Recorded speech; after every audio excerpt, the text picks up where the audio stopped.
Suman TV సగర్వంగా నిర్మిస్తున్నటువంటి కార్యక్రమం పద్మవ్యూహం.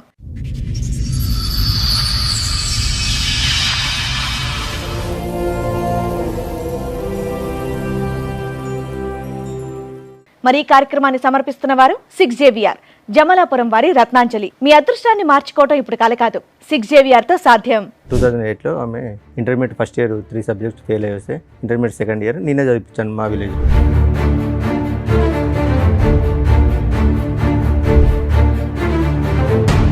2008 exams last మూమెంట్లో she carrying madam.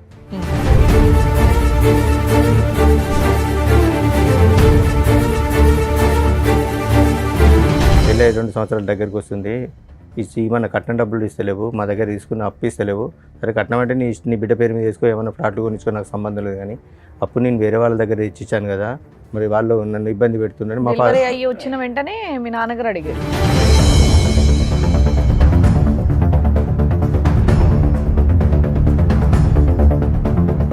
FIR చేసేమంటే Madan మీద, నా మీద, డాడీ మీద వేశారు. అంటే ఇంకా మా 5 మెంబర్స్తో పాటు అదనంగా ఒక 10 మెంబర్స్ మీద కేసు రాశారు.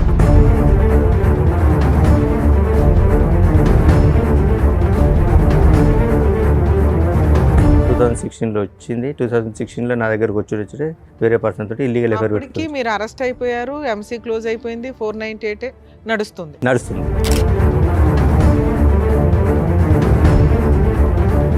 వచ్చిన 2 డేస్కే సమ్ మెసేజ్లు చూసినా మేడం. ఏంటి బేబీ నన్ను వదిలిపెట్టిపోతావా నువ్వు,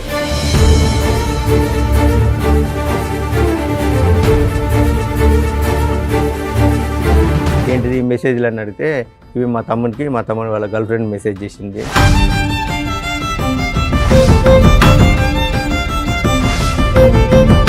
ఎంతకాలం ఉన్నారండి ఆవిడతో పాటు? 2016 వచ్చింది, ఎంతకాలం ఉన్నారు? మళ్ళీ 17లో క్యారింగ్ వెళ్ళిపోయింది.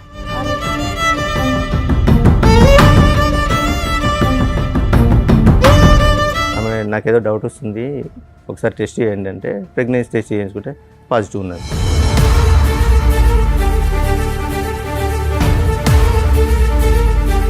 హైదరాబాద్ ఉంటేనే నేను వస్తా అంటే హైదరాబాద్ షిఫ్ట్ అయ్యాం. హైదరాబాద్ షిఫ్ట్ అయినాక ఒక 2.5 months తర్వాత మళ్ళీ కన్సీవ్. సిగ్గులేదు, పిల్లలు మంచి పేరు పడుకుంటే నోరు మూసుకోవాలి కానీ అడుగుతారు ఎవడని వాళ్ళ మదర్ అన్నారు.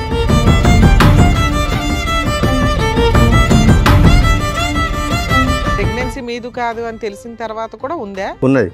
మళ్ళీ అబార్షన్ చేయించుకుంది. అదే 2017లో మళ్ళీ నా మూలంగా సరే మళ్ళీ క్యారింగ్.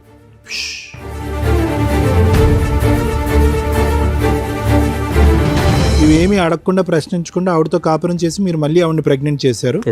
నాకు ప్రాణ భయం ఉన్నది, నన్ను వెళ్తే చంపేశారు. మళ్ళీ సేమ్ రిపీట్.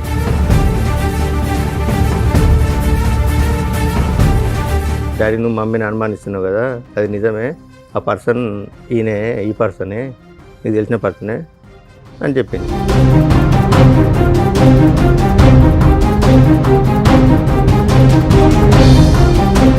నేను ఒక ఆడపిల్లని, ఆ అమ్మాయి ఒక ఆడపిల్ల, ఫస్ట్ నుంచి బాధలు పడుతూనే ఉంది. అంటే వీళ్ళ పేరెంట్స్ ఆ అమ్మాయి ఆమెను ఈయన కలిసి ఫస్ట్ నుంచి ఇబ్బంది పెడుతూనే ఉన్నది.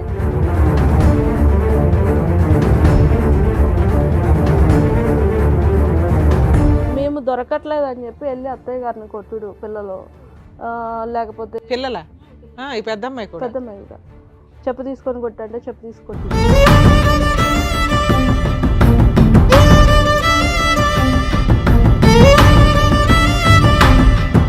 14 సంవత్సరాల పాటు వీళ్ళు కొట్టుకుంటూనే ఉన్నారు. పెళ్లి చేసుకుని పట్టుమని 1-2 సంవత్సరాలు కూడా హ్యాపీగా లేరు, కొట్టుకుంటూనే ఉన్నారు. వీళ్ళిద్దరి యొక్క డైనమిక్స్ ఎప్పుడూ కూడా బ్యాలెన్స్డ్గా లేదు.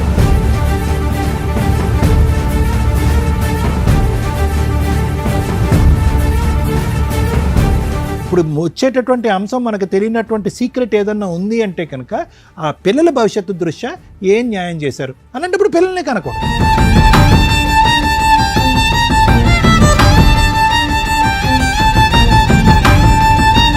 నిజంగా వీళ్ళిద్దరూ చాలా పాపం మూట కట్టుకున్నారు.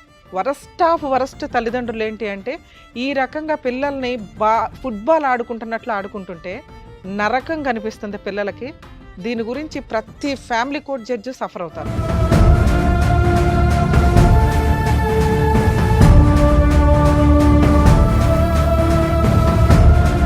మీ ఎదవ డ్రామాలకి, మీ ఆస్తి పంపకాలకి, మీ మెయింటెనెన్స్ల కోసం పిల్లల్ని బలిపశువులు చేయొద్దు.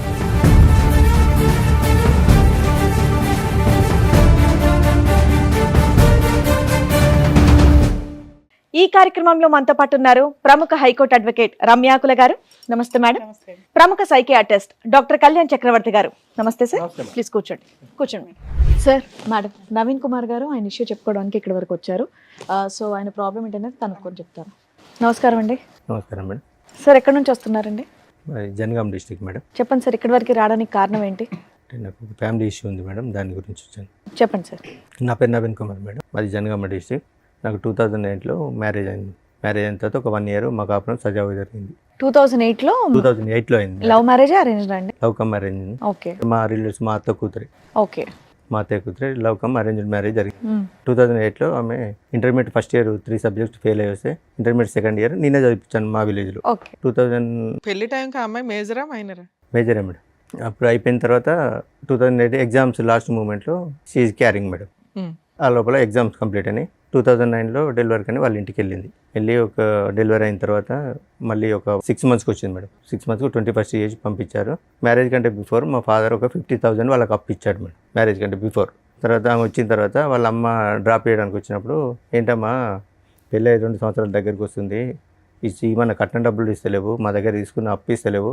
సరే కట్నం అంటే నీ బిడ్డ పేరు మీద వేసుకో, ఏమైనా ఫ్లాట్లు కొనిచ్చుకో, నాకు సంబంధం లేదు, కానీ అప్పుడు నేను వేరే వాళ్ళ దగ్గర ఇచ్చాను కదా, మరి వాళ్ళు నన్ను ఇబ్బంది పెడుతున్నారు. మా డెలివరీ అయ్యి వచ్చిన వెంటనే మీ నాన్నగారు అడిగారు. వచ్చిన 6 months తర్వాత, డెలివరీ వచ్చి 6 months తర్వాత వాళ్ళ మదర్ని అడిగాడు, ఇమ్మని కాదు, వాళ్ళ మదర్ని అడిగితే 1 monthలో మీ డబ్బులు మీకు ఇచ్చేస్తా అని మా పాపకు జ్వరం వచ్చింది, హాస్పిటల్ తీసుకెళ్ళి అక్కడికి వాళ్ళ వెళ్ళిన మదర్ చుట్టాలే కదండి, పెళ్ళి అయిపోయింది, మన కుటుంబం 50,000 అడగకపోతే ఏమైంది? ఏంటి సార్? మీ నాన్నగారు 50,000 అడగకపోతే ఏమైంది? కోడలు ఇంట్లోకి వచ్చేసింది, వేరే వాళ్ళ దగ్గర అప్పు ఇప్పించారు. మ్యారేజ్ కంటే ఒక వేరే వాళ్ళ 3 ముందు ఇప్పించారు. మ్యారేజ్ కంటే 3 years బిఫోర్ మేడం. అవును, 3 years ఏం చేశాడు? వన్స్ పెళ్ళి అయిపోయినాక మీ కుటుంబ సభ్యులాళ్ళు అన్ని సంవత్సరాలు ఆగుతారా 50,000కి?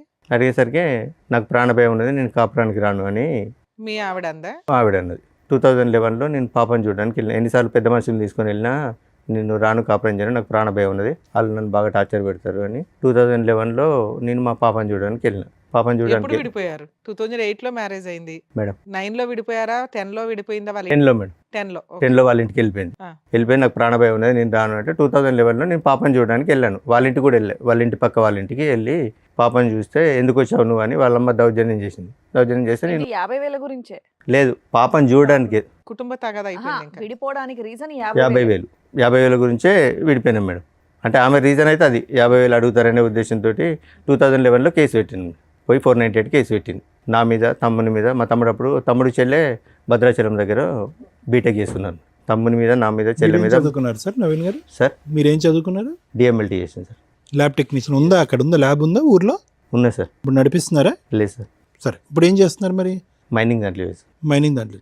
ప్రైవేటా? Private sir. చెప్పండి. 2011లో కేసు పెట్టారు మేడం. కేసు పెట్టిన తర్వాత అక్కడ ఎస్ఐ గారు పిలిపిస్తే ఎంక్వైరీ చేశాడు. ఇక్కడ ఏం లేదని తెలిస్తే ఎస్ఐ గారు పట్టించుకుంటలేరని ఏసీపీ సార్ దగ్గర, డిఎస్పీ గారి దగ్గరికి వెళ్ళింది మేడం. డిఎస్పీ గారు పిలిపించారు.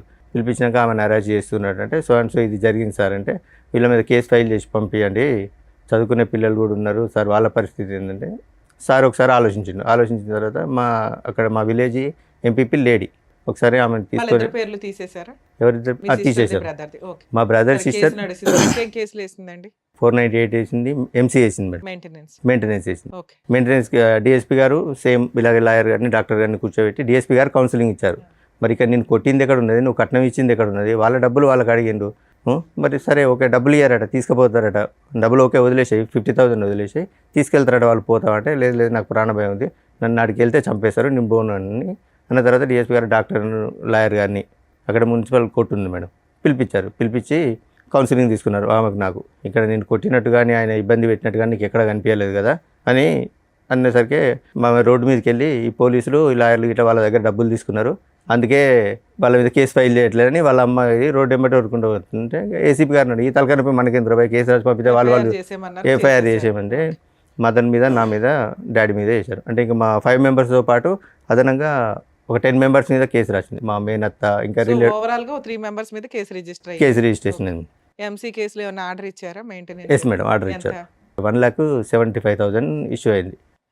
1,75,000 మరి. మెయింటెనెన్సా? అవును మేడం. ఎవరికి ఎంత? ఈమెకు 2,500, పాపకు 2,000. అంటే అది కంటిన్యూ ఒక 2 years నడిచింది మేడం. 1 year యాన్యువల్ ఇచ్చారు. ఎరియర్స్ చెప్పవసరం లేదు సార్. Hmm. ఆవిడకి 2,500, బాబుకు 1000, అంతేనా? అవును. 3,500 మెయింటెనెన్స్ పర్ మంత్.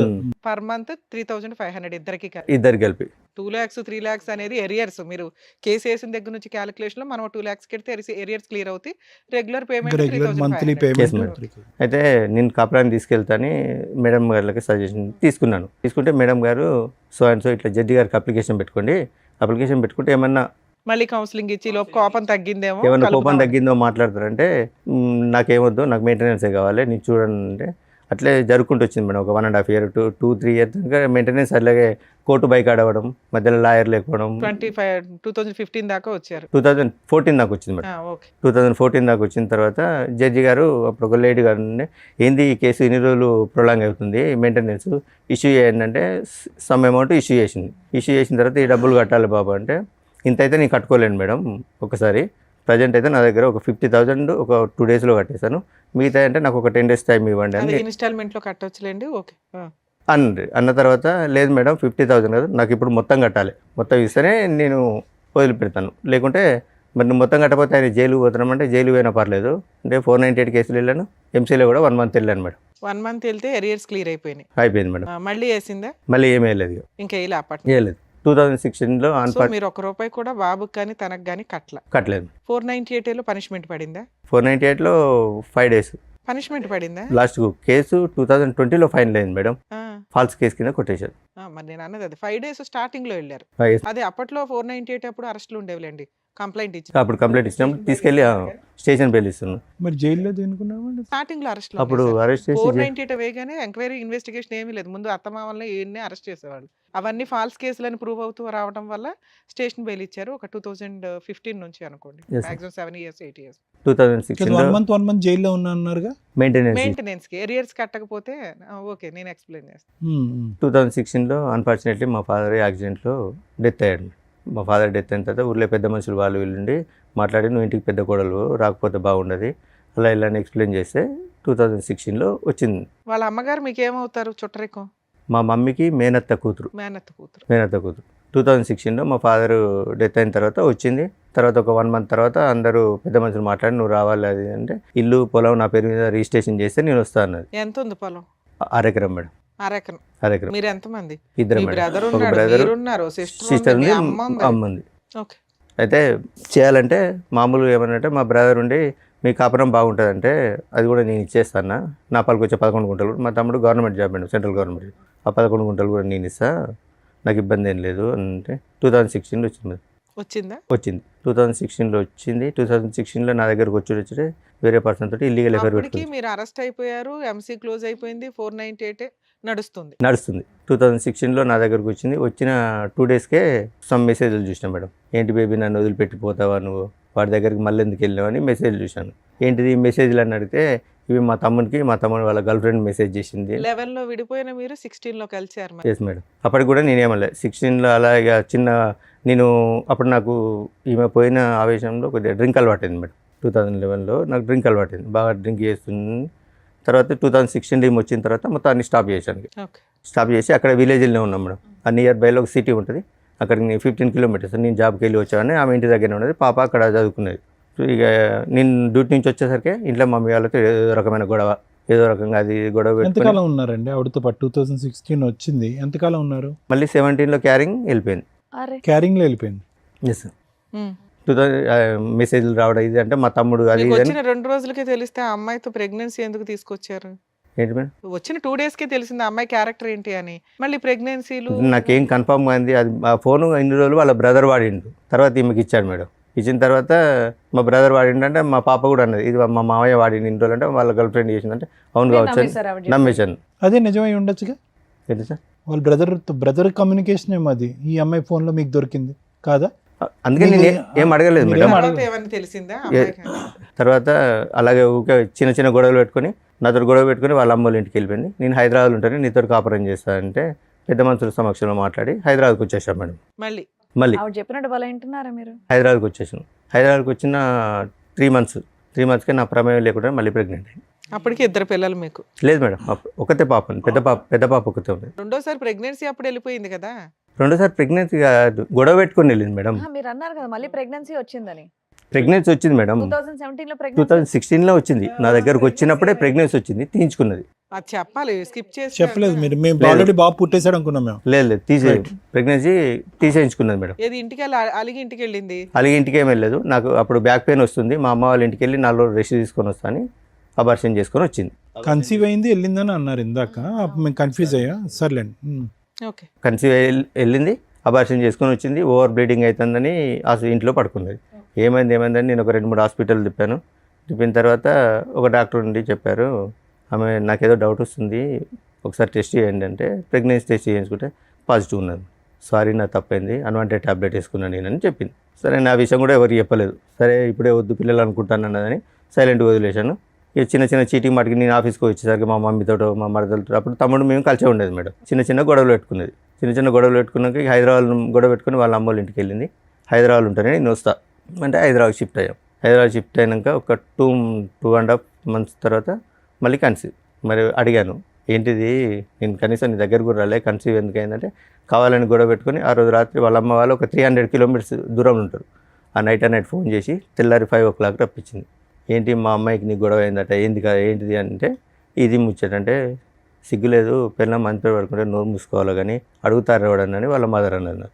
ఈ విషయం వాళ్ళకి 2017లో తెలుసు. 2017లో తెలుసు. ఆ ప్రెగ్నెన్సీ తోటి అలాగే కంటిన్యూ ఉన్నది. వాళ్ళ ఇంట్లో మగపిల్లాడు ఉన్నాడు కదా, మీ బామ్మరిది ఎవరు ఉన్నాడు, అతనికి తెలుసా ఈ పంచాయతీ? ఇల్లీగల్ అఫేర్ ఉన్నది, అది తమ్మునికి తెలియదు మేడం. వాళ్ళ తమ్మునికి 2021లో చెప్పాను నేను. చెప్పిన తర్వాత కూడా జస్ట్ ఇప్పటికి కూడా సరే 17లో అక్రమ సంబంధం వెళ్ళిపోయిందా? అడిగితే వెళ్ళిపోవాలి మేడం. ఉన్నది చిన్న గొడవ పెట్టుకుంటా, అది కూడా అబార్షన్. ప్రెగ్నెన్సీ మీదు కాదు అని తెలిసిన తర్వాత కూడా ఉందా? ఉన్నది. మళ్ళీ అబార్షన్ చేయించుకుంది. మళ్ళీ అబార్షన్ చేయించుకున్నది.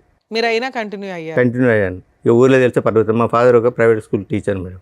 సో అంటే కొంచెం పొలిటికల్గా తిరిగేది. మా మదర్ అంగన్వాడీ టీచర్. సొసైటీ వెళ్తే పరుగు పోతాను, నేను కూడా సైలెంట్ ఊరుకున్నాను. అదే 2017లో మళ్ళీ నా మూలంగా సరే మళ్ళీ క్యారింగ్ అది అలాగే ఉన్నది. చిన్న మీతో అయినటువంటి ఫస్ట్ ప్రెగ్నెన్సీ ఆవిడ ఎందుకు తీయించుకుందండి? ఎందుకు తీపించేసుకుంది ఆవిడ? ఇప్పుడే పిల్లలు వద్దనుకున్నా అని చెప్తుంది సార్. ఓకే. సో ఇప్పుడు మనకి లెక్క కరెక్ట్గా ఉండాలంటే మీతో జరిగినటువంటి ఒక ప్రెగ్నెన్సీ తీపించేసుకుంది, వాడెవరితోనో మీరు చెప్తున్నట్టుగా జరిగిన ప్రెగ్నెన్సీ ఒకటి తీపించేసుకుంది. ఇవేమీ అడగకుండా ప్రశ్నించకుండా ఆవిడతో కాపురం చేసి మీరు మళ్ళీ ఆవిడని ప్రెగ్నెంట్ చేశారు. ఈ ప్రెగ్నెన్సీ ఉంచుకున్నది అమ్మాయి. ఈ ప్రెగ్నెన్సీ ఉంచుకున్నది. గొడవ పెట్టుకొని వాళ్ళ అమ్మోళ్ళ ఇంటికి వెళ్ళిపోయింది 2017లో. 2018లో పాప పుట్టినప్పుడు నాకు కాల్ చేసింది. పాప పుట్టిందని కాల్ చేస్తే నేను వెళ్ళి చూసి వచ్చాను. ఇక అప్పటి నుంచి మళ్ళీ రాలేదు మేడం. ఎన్నిసార్లు పెద్ద మనుషులు. ఇప్పుడు ఇన్ని అప్స్ అండ్ డౌన్స్ అయిన తర్వాత మీరు కాన్ఫిడెంటా అంటే ఆవిడ ప్రెగ్నెన్సీ గురించి ఈసారి? కానీ అతని పిక్చర్ లోంచి డిసపియర్ అయిపోయాడు ఆ వ్యక్తి? లేదు మేడం. సరే, ఒక అక్రమ సంబంధం అన్నారు కదా, అతను ఇంకా కంటిన్యూ అవుతున్నాడు మేడం. నా స్టిల్ ఇప్పటికి కూడా ప్రెగ్నెన్సీ మీరే అని మీరు అనుకుంటున్నారా? అంటే నేను మెడికల్ ఫీల్డ్లో చేశాను కాబట్టి ఒకసారి మీట్ అయినా కూడా ప్రెగ్నెన్సీ అయ్యే ఛాన్సెస్ ఉంటాయి కాబట్టి నేను సైలెంట్గా. మీరే నమ్ముతున్నారు, మధ్యలో మేము డౌట్ ఎందుకు కానీ. Okay, next. అందుకే నేను దాని గురించి ఏం మాట్లాడలేదు మేడం. 2018లో పాప ఒకటి చూసి వచ్చాను. ఆ తర్వాత కాపురానికి 498 kg ఒకటి కాపురాన్ని తీసుకెళ్తే నేను రాను అని చెప్పింది. ఇక అలాగే పోతుంది. 2019లో ఏంటంటే ఆల్రెడీ వచ్చి కలిసిన తర్వాత మళ్ళీ ఇంకా రాకపోవడానికి ఏంటి ప్రాబ్లం? నాకు ప్రాణభయం ఉన్నది. ఇంకేం ప్రాణభయం? సరే 50,000 పంచాయతీ అయిపోయిందిగా. అయిపోయింది. మరి నాకు ప్రాణభయం ఉన్నది. నన్ను వెళ్తే చంపేశారు. మళ్ళీ సేమ్ రిపీట్. సరే, తర్వాత అట్లా 2019లో పోయింది. 2 పిల్లలు ఉన్నారు మేడం. పిల్లల్ని పట్టించుకుంటలేని సఖి 2011లో వేసిన 498 కేసు 20 దాకా నడిచిందా? 20లో డిసప్పాయింట్ అయింది. ఆయన మధ్యలో కలిసి ఉన్నారు. 2019లో సఖి అని ఫ్యామిలీ కౌన్సిలింగ్ సెంటర్ ఉంటుంది. డివిసిల్ స్టార్ట్ అయినాయి. సఖి సెంటర్లో పెట్టింది. సఖి సెంటర్లో పెట్టినాక ఏంది ఈమె ఇష్యూ అంటే సో ఇష్యూ అంటే ఈ స్టోరీ అంతా మాకు చెప్తలేదు, నువ్వే పట్టించుకుంటలేవాట, బాగా తాగుతావాట, ఏం పని చేయవాట, అందుకే ఆమె కాపురానికి వస్తలేదు. చేసేవాళ్ళ మీరు? చేసేవాడిని. ఇంటి మెయింటెనెన్స్ రెంటలు అవన్నీ మీరే చూసుకునేవాళ్ళ? నేనే చూసుకునేవాడిని. ఓకే. సఖి సెంటర్లో పెట్టింది. అప్పటికి ఆ కేసు ఏమైంది సార్? డివిసి కేసు కూడా రన్ అవుతుందా? లేదు, వాళ్ళు తీసేశారు. ఓకే. ఎప్పటిదాకా నడిచింది అది? 6 months నడిచింది మేడం. తర్వాత 2020లో 498 కేసు ఫాల్స్ అని డిస్మిస్ అయింది. నేను 2 times కాపురానికి రా అని నోటీసులు పంపించాను. 2 పిల్లలు ఉన్నారు కదా, అనవసరంగా ఎందుకు, సరే తప్పు ఏదో ఒకటి సర్దుకుందాంలే అని పంపించాను. కాపురానికి రాలేదు మేడం. ఆ ఒకటి నోటీస్ తీసుకుంది, ఇంకో నోటీస్ తీసుకోలేదు. తర్వాత 21లో డైరెక్ట్ నేను డైవర్స్కి అప్లై చేశాను. అమ్మయ్య. ఫైనల్ డైవర్స్కి అప్లై చేశాను. కురుక్షేత్ర యుద్ధం కంటే జనం. డైవర్స్కి అప్లై చేస్తే ఆమె అటెండ్ కాలేదు. 2000 ఎక్స్పర్టీ డిగ్రీ ఇచ్చారు మేడం. ఎప్పుడు ఎన్ని ఇయర్స్ బ్యాక్? 22లో 22లో ఎక్స్పర్ట్ డిగ్రీ ఇచ్చారు. ఎక్స్పర్ట్ డిగ్రీ ఇచ్చిన తర్వాత అప్పటికి 2022లో మా పాప 9th క్లాస్. అంతకుముందు నిజామాబాద్లో చదివేది మేడం. తర్వాత ఇక్కడికి హైదరాబాద్ షిఫ్ట్ అయింది. హైదరాబాద్ షిఫ్ట్ అయినాక నాకు కాల్ చేసింది. ఎవరు? పెద్ద పాప? పెద్ద పాప. డాడీ నేను ఇక్కడ హైదరాబాద్లో చదువుతున్నాను, ఇక్కడనే ఈ పలానా సో అండ్ సో అని చెప్తే నేను మమ్మీ తమ్ముడు అందరం వెళ్ళి కలిసిన తర్వాత ఒకరోజు పాప షాకింగ్ న్యూస్ చెప్పింది. డాడీ నువ్వు మమ్మీని అనుమానిస్తున్నావు కదా, అది నిజమే, ఆ పర్సన్ ఈయనే, ఈ పర్సనే, నీకు తెలిసిన పర్సనే అని చెప్పింది. ఎవరా పర్సన్? వీళ్ళ తమ్ముని వాళ్ళ ఫ్రెండ్. తమ్ముడు వాళ్ళ ఫస్ట్ నుంచి వాడు. ఫస్ట్ యాక్చువల్గా ఈ ఎఫ్ఐఆర్ అనేది 2014-15 నుంచే ఉందట. ఓకే. సో ఇప్పటికీ కూడా 21-22 కూడా లైవ్లో ఉన్నాడు వాడు. లైవ్లో ఇప్పటికి స్టిల్ కూడా లైవ్లో ఉన్నాడు. అతనికి మ్యారేజ్ అయిందా మీకు తెలుసు? అతనికి మ్యారేజ్ అయిన 4 పిల్లలు. కూతురే చెప్పాల్సిన పరిస్థితి. ఇప్పుడు ఎంత అండి మీ పాప వయసు యాజ్ వి స్పీక్ నౌ? ఇప్పుడు ఎంత ఆవిడ? No present 16 years. 16. చిన్నామే? చిన్నమే 7 years. 2018 18. సరే, తర్వాత ఏమైంది సార్? 2022లో చెప్పిన తర్వాత నేను డైరెక్ట్ వెళ్ళి అతని దగ్గరికి వెళ్ళాను. ఆయన తెలుసు అన్నట్టు, వీళ్ళ ద్వారానే పరిచయం నాకు. అతని దగ్గర మేము చిట్టేసాం, 1 lakh చిట్టేసాం మేడం. వాళ్ళ తమ్ముడు ఫ్రెండ్ కదా? తమ్ముడు ఫ్రెండ్ అని. రైట్. చిట్టేసిన తర్వాత పోయి అడిగాను, ఏమంది చిట్టి డబ్బులు ఇవ్వమంటే మీ భార్య మీ అత్తమ్మ వచ్చి గొడవ పెట్టుకొని నా దగ్గర నుంచి డబ్బులు తీసుకెళ్లారా అని అడిగింది. ఎంత చిట్టు మీది? 1 lakh మేడం. అయితే అడిగితే ఇప్పుడు వాళ్ళ అమ్మ నాన్న వైఫ్ వచ్చి అందరు వచ్చి లొల్లి పెట్టుకున్నారు కదా నీతోటి, మరి 8 years నుంచి వాళ్ళ బిడ్డతో తిరిగి ప్రెగ్నెన్సీ అయితే ఏమంటలేరా నిన్ను అన్ని వాళ్ళ వైఫ్ ముందే అడిగిన నేను. అంటే అన్న కాళ్ళలో మా పరువు వస్తే నీ దండం పెడతాను, నా కాళ్ళ మీద పడ్డది. ఎవరు పడ్డింది? వాళ్ళ ఆవిడ. 4 పిల్లలు ఉన్నారుగా. అన్న మా పరువు పోతుంది, ఇంకోసారి మీ భార్య జోలికి రాకుండా చూసుకుంటా అంటే అదే రోజు నేను వానికి 12:30కి పోయి అడిగాను మేడం. ఈవినింగ్ 4కి వెళ్ళి ఉప్పల్ పిఎస్లో నా మీద అటెంప్ట్ మర్డర్ కేసు పెట్టింది. ఎవరు? ఈమె నా వైఫ్, ఫస్ట్ వైఫ్. వాళ్ళ ఇంటికి వెళ్ళారా మీరు? ఎవరింటికి? అమ్మాయి వాళ్ళ ఇంటికి. ఇంటికి వెళ్ళకుండానే పెట్టిందా? అయితే నేను ఉప్పల్లో ఉంటాను, ఆమె కూడా ఉప్పల్లో ఉంటుంది. ఒకసారి మెట్రో ట్రైన్ లిఫ్ట్లో పోతుంటే నేను రోడ్ వెంబడి నడుచుకుంటూ పోతుంటే నాకు కనిపించింది, నన్ను ఫాలో అవుతుందని. ఎప్పుడు సెప్టెంబర్లో కనిపించాను మేడం. December 12కి పెట్టింది నా మీద కేసు. ఎటువంటి కాంటాక్ట్ ఏం లేదు. అటెంప్ట్ టు మర్డర్ కేసు పెట్టి వచ్చేసినాను. చేసుకోలేదు మేడం అప్పటికి. ఏ రాస్తుంది సార్ అటెంప్ట్ టు మర్డర్లో? అసలు మీరెక్కడ ఉన్నారు, ఆవిడ ఎక్కడ ఉంది, అసలు ఏం రాసింది అందులో? పెట్టేసరికి సార్ ఈయన వెనకాల తిరుగుంటాడు, ఉత్తనే పెట్టరు అటెంప్ట్ మాట. లేదు మేడం, ఎంతో కొంత బేసిక్ ఎవిడెన్స్ లేకుండా పెట్టరు. మెసేజ్లు పంపించారా? నేను మెసేజ్లు ఏం పంపించలేదు. తిడుతూ గానీ ఏదైనా ఏడుతూ పడుకున్నావు, ఆడితో పడుకున్నావని? లేదు మేడం. చూద్దాంలేండి. ఓకే. మరి ఆవిడ అన్ని చేసినా మీరేం అనకుండా ఉన్నారండి? తిట్టకుండా అయితే అటెంప్ట్ టు మర్డర్ కేసు పెడితే అప్పుడే కోపంతో నా ఫోన్ పలగొట్టాను మేడం. ఎవరితో? ఎట్లా? కిందేసి కొట్టాను నా ఫోన్, రూమ్లో కిందేసి కొట్టాను. ఏదో టెన్షన్ మీద కిందేసి కొట్టాను. మా తమ్మునికి కాల్ చేశారు, మా తమ్ముడికి మా అమ్మకి కాల్ చేశారు. ఎవరు? ఎస్ఐ, ఉప్పల్ పిఎస్ నుంచి ఎస్ఐ గారు ఫోన్ చేశారు. పోలీస్ స్టేషన్ లో ఫోన్ పగలగొట్టారా? లేదు బయట ఇంటికాడ. దీనికి వార్నింగ్ ఇచ్చి వచ్చిన తర్వాత టెన్షన్లో కింద పలగొట్టేశాను నేను. ఉప్పల్ పిఎస్ నుంచి మా బ్రదర్కి ఫోన్ చేశారు, మీ అన్నయ్య కలవట్లేదు, ఫాలో అవుతున్నట్టు అది ఇది అంటే. ఒక 4 days తర్వాత మా బ్రదర్ వచ్చి అన్న ఇట్లా ఎస్ఐ గారు కంప్లైంట్ ఇచ్చిందట, ఉప్పల్ పిఎస్ నుంచి రమ్మన్నట్టు వెళ్ళాను. ఇంద్రబాబు ఫాలో అవుతున్నా అంటే, ఫాలో అవడం ఏం లేదు సార్, ఇది సో జరిగిన స్టోరీ సార్. నేను ఈమె ఒక పర్సన్తో తిరుగుతాను, అతనికి ఎందుకు తిరుగుతున్నావని నేను అతనికి వార్నింగ్ ఇస్తే వచ్చి అటెంప్ట్ టు మర్డర్ కేసు పెట్టిందంటే, నువ్వు ఎక్కడ ఉంటావు? ఇక్కడ ఉప్పల్నే ఉంటాను, నువ్వు అర్జెంట్గా ఫస్ట్ అయితే మా బ్రదర్ని మా అన్నయ్య ఇక్కడ కాలేదు మేడం. మరి అదే కంప్లైంట్ ఎవడమన్నా ఏదన్నా ఇవ్వచ్చు. టెన్షన్ పడింది, అది అటెంప్ట్ టు మర్డర్ కేసు పెట్టేశారని పెట్టడం కుదరదు, కంప్లైంట్ ఇచ్చింది. ఓకే, నెక్స్ట్ ఏమైంది? తర్వాత ఏమైంది సార్, మేము పెద్ద మనుషులలో మాట్లాడుకుంటా కేసులు ఏమవుతుందని వాళ్ళ బ్రదర్ అండు ఊరికి వెళ్ళినాక పెద్ద మనుషుల సమక్షంలో సో ఇదండి జరిగింది. ఇప్పటికి కూడా అన్నీ మర్చిపోయి, ఫస్ట్ నేను కూడా ఇంతకుముందు చేసినని మర్చిపోతా, ఆమెను కూడా పాత స్టోరీలని మర్చిపోయి ఇప్పుడు ఒక్కరు పోయి 2 పిల్లలు అయిండు. మీరు ఏం చేశారని మర్చిపోవడానికి? ఏంటి మేడం, నేను కొంచెం హెవీగా డ్రింక్ చేసేది మేడం. మీరు మానేసాను అన్నారు కదా ఆవిడ వచ్చాక 2016లో. మానేసినాను మేడం. మానేసినా కూడా ఇప్పుడు అదే చెప్పుకొని తిరుగుతుంది. ఇంకా పెద్ద మనుషులలో అదే చెప్పుకొని తిరుగుతాడు, డ్రింక్ చేస్తాడు, ఏ పని చేయడు అని అదే చెప్పుకుంటూ తిరుగుతుంది మేడం. అదే నేను చెప్పిన తర్వాత ఏమమ్మా మరి కాపురాన్ని తీసుకెళ్తారటంటే, నేను పోను, వాడు చచ్చిన కిందకి వెళ్ళక వాడు నాకు శవంతో సమానం, నేను మాతో కాపురం చేయను అని చెప్పింది. ఎక్స్పర్ట్ ఆర్డర్స్ ఛాలెంజ్ చేసింది ఆ అమ్మాయి?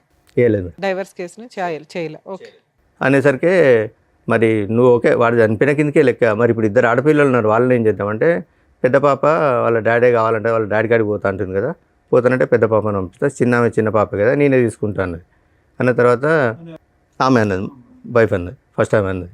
ఫస్ట్ టైం రెండో ఆవిడ ఉందా? అవును, ఎప్పుడు? 2023లో మేడం. ఎక్స్పర్టీ వచ్చింది. ఎక్స్పర్టీ వచ్చిన తర్వాత 1 year తర్వాత. అంటే వాళ్ళ పెద్ద మనుషులు ఉండి ఆమె లోకం అంతా లగ్జరీ లైఫ్ లోకంలో ఉంది, నీతో కాపురం చేయది సపరంగా ఆమె గురించి సార్, మీరు డైవర్స్ చేసింది ఎందుకు? ఆవిడ వద్దురా బాబు అని.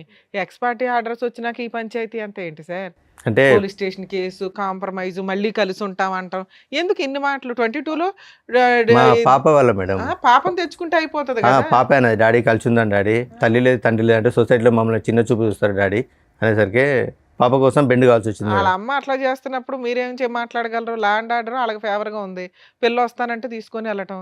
కలవను అనే అమ్మాయి క్యారెక్టర్ అసాసినేషన్ జరిగి ఎవడో ఉంచుకున్న వాడి దగ్గరికి వెళ్ళి మీరు పైగా వార్నింగ్ కూడా ఇచ్చారు. ఎంత జరిగినాక మళ్ళీ ఆ అమ్మాయిని తెచ్చుకుంటారా? ఇవే బ్లూ డ్రమ్ములు ఇవి అవి వీటికే మీరు వాళ్ళని చంపుతారు, వాళ్ళు వీళ్ళు చంపడం, ఎమోషన్స్లో జరిగే వ్యవహారాలు తప్ప క్రైమ్ జరగడానికి ఎక్కువ అవకాశాలు ఉంటాయి. ఇలాంటివి నమ్మసక్యంగా ఉండవు. ఓకే, తర్వాత 2023లో ఇంకో మ్యారేజ్ చేసుకున్నాను madam. Love marriage, arrange marriage? అది అరేంజ్ మ్యారేజ్. ఎలా వచ్చింది సార్ సంబంధం? ఏంటి మేడం? సంబంధం ఎలా వచ్చింది? FBలో చూసిన తర్వాత వాళ్ళ అమ్మ వాళ్ళు మా ఇంటికి వచ్చారు. ఆవిడ మేము ఫస్ట్ మ్యారేజా సెకండ్ మ్యారేజ్? ఆవిడ సెకండ్ మ్యారేజ్ మేడం. మీకు మ్యారేజ్ 2 years అవుతుంది. Yes madam. ఇక్కడ ఏమైనా పిల్లలు ఉన్నారా? ఇక్కడ ఏం లేదు మేడం. ఆవిడేం చేస్తారు సెకండ్ వైఫ్? ఏం లేదు, హౌస్ వైఫ్ మేడం. మీరేం చేస్తున్నారు ఇప్పుడు? నేను మైనింగ్ డిపార్ట్మెంట్లో ఎంత వస్తుంది? 16 నుంచి 18 వస్తుంది. సరిపోతుందా మరి? మీరు ఎంత ఇల్లు నడుపుకోవడానికి 16,000, ఈ రోజుల్లో 15,000 ఏమోలక సార్. ఎందుకంటే అడ్జస్ట్ చేసుకుంటున్నాను అందుకే మేడం. కదా అమ్మాయి చెప్పేది, ఏం సంపాదించడం రెంటకి అయిపోతాయి ఇవన్నీ. కాదు మేడం, ఇతను డిఎంఎల్టీ చేశాడు, ఏం చేసినా కూడా మినిమం ల్యాబ్ టెక్నీషియన్ మీకు వస్తుంది కదా. అంటే ఎక్కడ కూడా నన్ను సరిగా జాబ్ చేసుకుని లేదు మేడం. ఎవరు చేయనివ్వలేదండి. ఇక్కడ మీ ఆవిడ చేసిన హరాస్మెంట్ ఏమీ లేదు.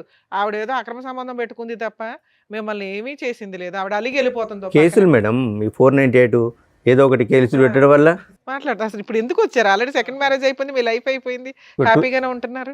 సెకండ్ మ్యారేజ్ చేసుకున్నాని ఎవరికెవరో ఇన్ఫర్మేషన్ ఇచ్చారు మేడం. 2024లో నేను నా భర్తతో కాపురం చేస్తాను పెద్ద మనుషుల దగ్గరికి వచ్చింది. ఓకే. పెద్ద మనుషుల దగ్గరికి వస్తే నేను చెప్పాను ఆమెకు నాకు డైవర్స్ అయింది, ఆమె గురించి ఏది మాట్లాడాలనుకున్నా నేను లీగల్ నేర్చుకుంటా, మిగతా ఇంకేదన్నా ఉంటే చెప్పండి అంటే మధ్యలో మీ అమ్మాయి కల్పించుకోలేదా? నాన్న కలిసిపోండి అని. లేదేం కల్పించు ఓకే. అమ్మాయిని కల్పించుకోలేదు మేడం. ఇవి వచ్చారు, మేము మాట్లాడేది ఏం లేదంటే ఒక 1 hour ఉన్నారు. 1 hour తర్వాత వచ్చి ఇంటి తలుపులు తాళాలని వాళ్ళకి చైర్లు సామాన్ అంతా బయట వేసి ఇప్పుడు మాట్లాడి మేము ఇంట్లోనే ఉంటాం, ఇప్పుడు నేను ఇంట్లోనే ఉంటా. అది రెంటెడ్ హౌసేగా? లేదు మేడం, అక్కడ మా విలేజ్లో మా మదర్ దగ్గర. మా మదర్ ఇప్పటికి దగ్గర కాదు, ఒక్క నిమిషం నవీన్ గారు, ఏం కావాలి ఆ అమ్మాయికి? ఏం కావాలి అసలు? ఏం కావాలి అమ్మాయి? మీకు ఆ అమ్మాయి వద్దు, ఆ అమ్మాయికి మీరు వద్దు. Okay, X party divorce. అసలు డైవర్స్ తీసుకున్న తర్వాత యుద్ధం కొనసాగుతుంది ఏంటండి? అసలు నాకు అర్థం కావట్లేదు. అది నాకు అర్థం కావట్లేదు సార్, ఏమెందుకు అమ్మాయి వస్తుందో. ఇప్పుడు ప్రెసెంట్, ఒక్క నిమిషం, ప్రెసెంట్ ఆ అమ్మాయి ఏ విధంగా మిమ్మల్ని హెరాస్ చేస్తుంది? ఆ అమ్మాయి హెరాస్ చేస్తుందనే కదా మీరు ఇక్కడికి వచ్చి కూర్చున్నారు. మీ ఇద్దరి మధ్యన ఏం గొడవ లేదు కదా? లేదు. ఇప్పుడు మీకు మీ మిస్సెస్ మధ్యన లేదు సార్. ఏ విధంగా ఆ అమ్మాయి మిమ్మల్ని హెరాస్ చేస్తుంది? ఏ రైట్ ఉంది ఆ అమ్మాయి హెరాస్ చేయడానికి? ఇంటి మీదకి వచ్చింది మేడం. ఇంటి మీదకి వచ్చిన తర్వాత పెద్ద మనుషులు ఏం చేశారంటే పిల్లల గురించి మాట్లాడదామని ఒక 35 days మా మమ్మీని ఇంట్లో నుంచి బయటికి పంపించి ఆమెని 35 days ఇంటి నుంచి తీర్మానం చేసిండు. పిల్లల గురించి మాట్లాడతామని తీర్మానం చేసిండు. ఆ తీర్మానం చదవకుండా మాతో సైన్ తీసుకొని ఆమె కూడా ఇంట్లో ఉండేటట్టు, ఆమె కూడా ఇంట్లో ఉంటుంది, నీకు నచ్చినప్పుడు వచ్చి కాపురం చేయండి. ఓయ్, జడ్జిల కంటే మీ ఊరు పెద్ద మనుషులు అయ్యో గొప్ప. బాబోయ్, డైవర్స్ అయిన తర్వాత అంటే ఏంటి కోర్టు సార్ ఇది? నుంచి ఇట్లా నాకు విడాకులు వచ్చినాయంటే ఆ లాయర్లు ఎవరిని అడిగి ఇచ్చింది, ఆ లాయర్ ఎట్లా నీకు ఎవరిని అడిగి విడాకులకు అప్లై చేసిండు, ఆయన లాయర్ అయినా ఈ క్వశ్చన్ లేచింది. ఎవరు మీ ఊరు పెద్ద మనుషులు? పెద్ద మనుషులు ఎక్కడున్నారండి? సూపర్ పెద్ద మనుషులు అయితే. ఏ దేశంలో ఉన్నారండి? వీళ్ళు కొత్త కోట ఇక ఆమె పెట్టారు. ఇంట్లో ఉంటుంది, ఆ? అప్పుడప్పుడు వస్తుంది పోతుంది, మా అందరినీ ఇంట్లోకే బయటికి వస్తే గొడవ. సీరియస్లీ? Yes madam. అదే 2025లో మా ఫాదర్ది 10 years చేద్దామని ఊరికి వెళ్ళాం మేడం. ఆ. ఊరికి వెళ్ళినప్పుడు మేము పాపని రాను, అయితే డాడీ మమ్మీ ఫీజు కట్టట్లేదు ఇబ్బంది పెడుతుంది అంటే సరేనా నేను ఇస్తారా నువ్వు రా అని చెప్తే వస్తాను డాడీ అని. తర్వాత అదే రోజు ఫోన్ చేస్తే మీరు రావట్లేదు డాడీ అన్నది. ఆ రోజు నైట్ వచ్చింది, నైట్ 10:30కి ఇంటికి వచ్చింది మేడం. ఎవరు వచ్చారు? ఫస్ట్ ఆవిడ ఆ, పిల్లల్ని తీసుకొని వచ్చింది నైట్ 10:30కి. నువ్వు ఇప్పుడు ఎందుకు వచ్చావు, అసలు నీకు ఇంట్లో ఏం హక్కు ఉందని వచ్చినావు అంటే నాకు పెద్ద మనుషులు రాసిస్తే నీ ఇంట్లోనే ఉంటా అంటే మరి పెద్ద మనుషులు ఏమన్నా. అప్పుడప్పుడు వచ్చి వెళ్తూ ఉంటుందా? అవును. కాదు, వాడు డిసప్పేర్ అయ్యాడా? ఏది మేడం? వాడు గడ్డి పెట్టారు కదా, వాడు వెళ్ళిపోయినట్టేనా పిక్చర్లో? లేదు లేదు, వాడు ఉన్నాడా? ఉన్నాడు స్టిల్. నవంబర్లో కూడా నాకు కనిపించాడు. కాదు, వాడితో ఉన్నాడా ఒక అంటే బతుకున్నాడా అని కాదు సార్. సంబంధం ఉందా? మీ ఆవిడతో సంబంధం ఉందా? సంబంధం ఉందా? చూశాను, ఉన్నాయి సార్. మరి ఏంటి అక్కడ సంబంధం పెట్టుకుని ఇక్కడ పార్ట్ టైం ఏంటి? అసలు ఆవిడ ఎవరు? అంటే ఇప్పుడు- ఫోటో ఒకసారి చూపిరా. అంటే ఇప్పుడు పెద్ద మనుషులు ఏం చేస్తున్నారంటే మా దగ్గరికి న్యాయం కోసం వచ్చింది కదా, మేము ఏదో ఒకటి న్యాయం చేయాలి ఉంటుంది. అసలు మమ్మల్ని నుంచి ఏం సరే, మీ మాట్లాడలేదు. ఊర్లో 2 గ్రూపులు ఉంటాయి. ఆవిడ వాళ్ళ పెద్ద మనుషుల దగ్గరికి వెళ్ళింది, వాళ్ళు ఏదో ఇచ్చారు. మీరు కూడా ఒక పెద్ద మనిషి దగ్గరికి వెళ్తే వాళ్ళు కూడా ఒక శాసనం రాసేస్తారు. ఇక లా అండ్ ఆర్డర్, కాన్స్టిట్యూషన్స్ ఇవేనా వద్దు, చక్కగా పెద్ద మనుషుల దగ్గర కూర్చుంటే అయిపోద్ది. 2025లో మా ఫాదర్ ఇట్లా 10 years చేద్దామంటే వెళ్ళాం మేడం. వచ్చింది నైట్ 10:30కి వచ్చింది. నువ్వు ఎందుకు వచ్చావు, ఇప్పుడు నీకేం అవసరం అని వచ్చినావు, అసలు నీకేం రైట్స్ ఉన్నాయని వచ్చినాడికి అంటే నాకు పెద్ద మనుషులు రాసి ఇచ్చారు. అంటే పెద్ద మనుషులు ఏమని రాసి ఇచ్చారు, మండే నుంచి ఫ్రైడే వరకు అక్కడ హైదరాబాద్లో కాపురం చేయి, ఫ్రైడే సాటర్డే సండే నా దగ్గర కాపురం చేయమని రాసి ఇచ్చారా అంటే వాళ్ళ తమ్మునికి ఫోన్ చేసింది అన్నమాట. శేఖర్ నన్ను ఇంట్లోకి రానివ్వట్లేదు, గొడవ పెడతాను, కొడతాను అని. పోలీసులకి ఎందుకు కంప్లైంట్ ఇవ్వలేదు? వన్స్ డైవర్స్ అయిపోయినాక అమ్మాయి ఆ సరౌండింగ్స్ కి రావడానికి కూడా లేదు, పోలీసులకు కోర్టు ఆర్డర్ లేకుండా. అదే రోజు ఆమె వాళ్ళ తమ్ముడు చేసిన తర్వాత 100 డయల్ చేసింది. మా అత్తయ్యను మా హస్బెండ్ నన్ను ఇంట్లోకి అరెస్ట్ చేస్తాను, ఇంట్లోకి రానివ్వట్లేదు. చెప్తారు కదా డైవర్స్ వచ్చినాయి అంటారు పేపర్లో. అయితే కానిస్టేబుల్ ఉండి ఈ నైట్ 10 గంటలకు గొడవ ఎందుకమ్మా, మీరు ఉండి వేరే ఇంట్లోకి ఎక్కడ ఉండండి. తెల్లారండి కానిస్టేబుల్ చెప్పాడు వేరే ఇంట్లో ఉండమని. కానిస్టేబులే చెప్పాను మేడం, వేరే ఇంట్లో ఉండండి. ఇప్పుడు ఈ నైట్ ఇప్పుడు ఆమె ఏదో ఒకటి అంటే మీరు ఏదో ఒకటి అంటారు, గొడవ అవుతుంది అంటే వెళ్ళిపోయినా మేడం. నైట్ 1 o'clock వాళ్ళ తమ్ముడు ఒక 6 రౌడీలను తీసుకొని అక్కడికి వచ్చింది. ఇప్పుడు రండి మాట్లాడదామని మా మాట్లాడడానికి లేదు మేడం, ఒక 6 రౌడీలను తీసుకొని వచ్చి మీద దౌర్జన్యం చేశారు. మా పాప ఏం చేసింది, మా సిస్టర్ని చెప్పి తీసుకొని కొట్టింది. చెప్పి తీసుకొని కొడితే లేడీస్ కొట్టుకుంటారు. మీ సిస్టర్ ని కొట్టిందా మీ అమ్మాయి? ఎందుకు గొడవ రెచ్చగొట్టాలని. మీ పాప మీకే Yes, madam. ఫేవర్. అక్కడ వాళ్ళు చెప్పినట్టు ఉంటుంది, ఇక్కడ నాకు ఫోన్ చేసి డాడీ నన్ను ఇబ్బంది పెడతారని నాకు చెప్పి మహానటి. ఓకే, చిన్నపిల్ల ఏమి అనలేం. చెప్పి తీసుకొని కొట్టేసరికి మా చెల్లె మా పాపను కొట్టింది. వాళ్ళిద్దరూ కొట్టుకుంటే బయటకు వెళ్ళిండ్రు. వాళ్ళ తమ్ముడు ఏం చేసిండు, వెనక నుంచి మా అమ్మ మీద ఇంతలా రాయి ఎత్తేసిండు. జస్ట్ మా అమ్మ కాలు స్కిడ్ అయ్యేసరికి ఇట్లా రాసుకుంటూ వెళ్ళింది. ఎవరు మీ అమ్మగారికి? మా అమ్మగారికి రాసుకుంటూ వెళ్ళిన తర్వాత ఇదంతా మీ నాన్నగారు 10th anniversary రోజు. ఎస్ సార్, అంటే తెల్లారితే 10th anniversary అదేలేండి. ఆ రోజు నైట్.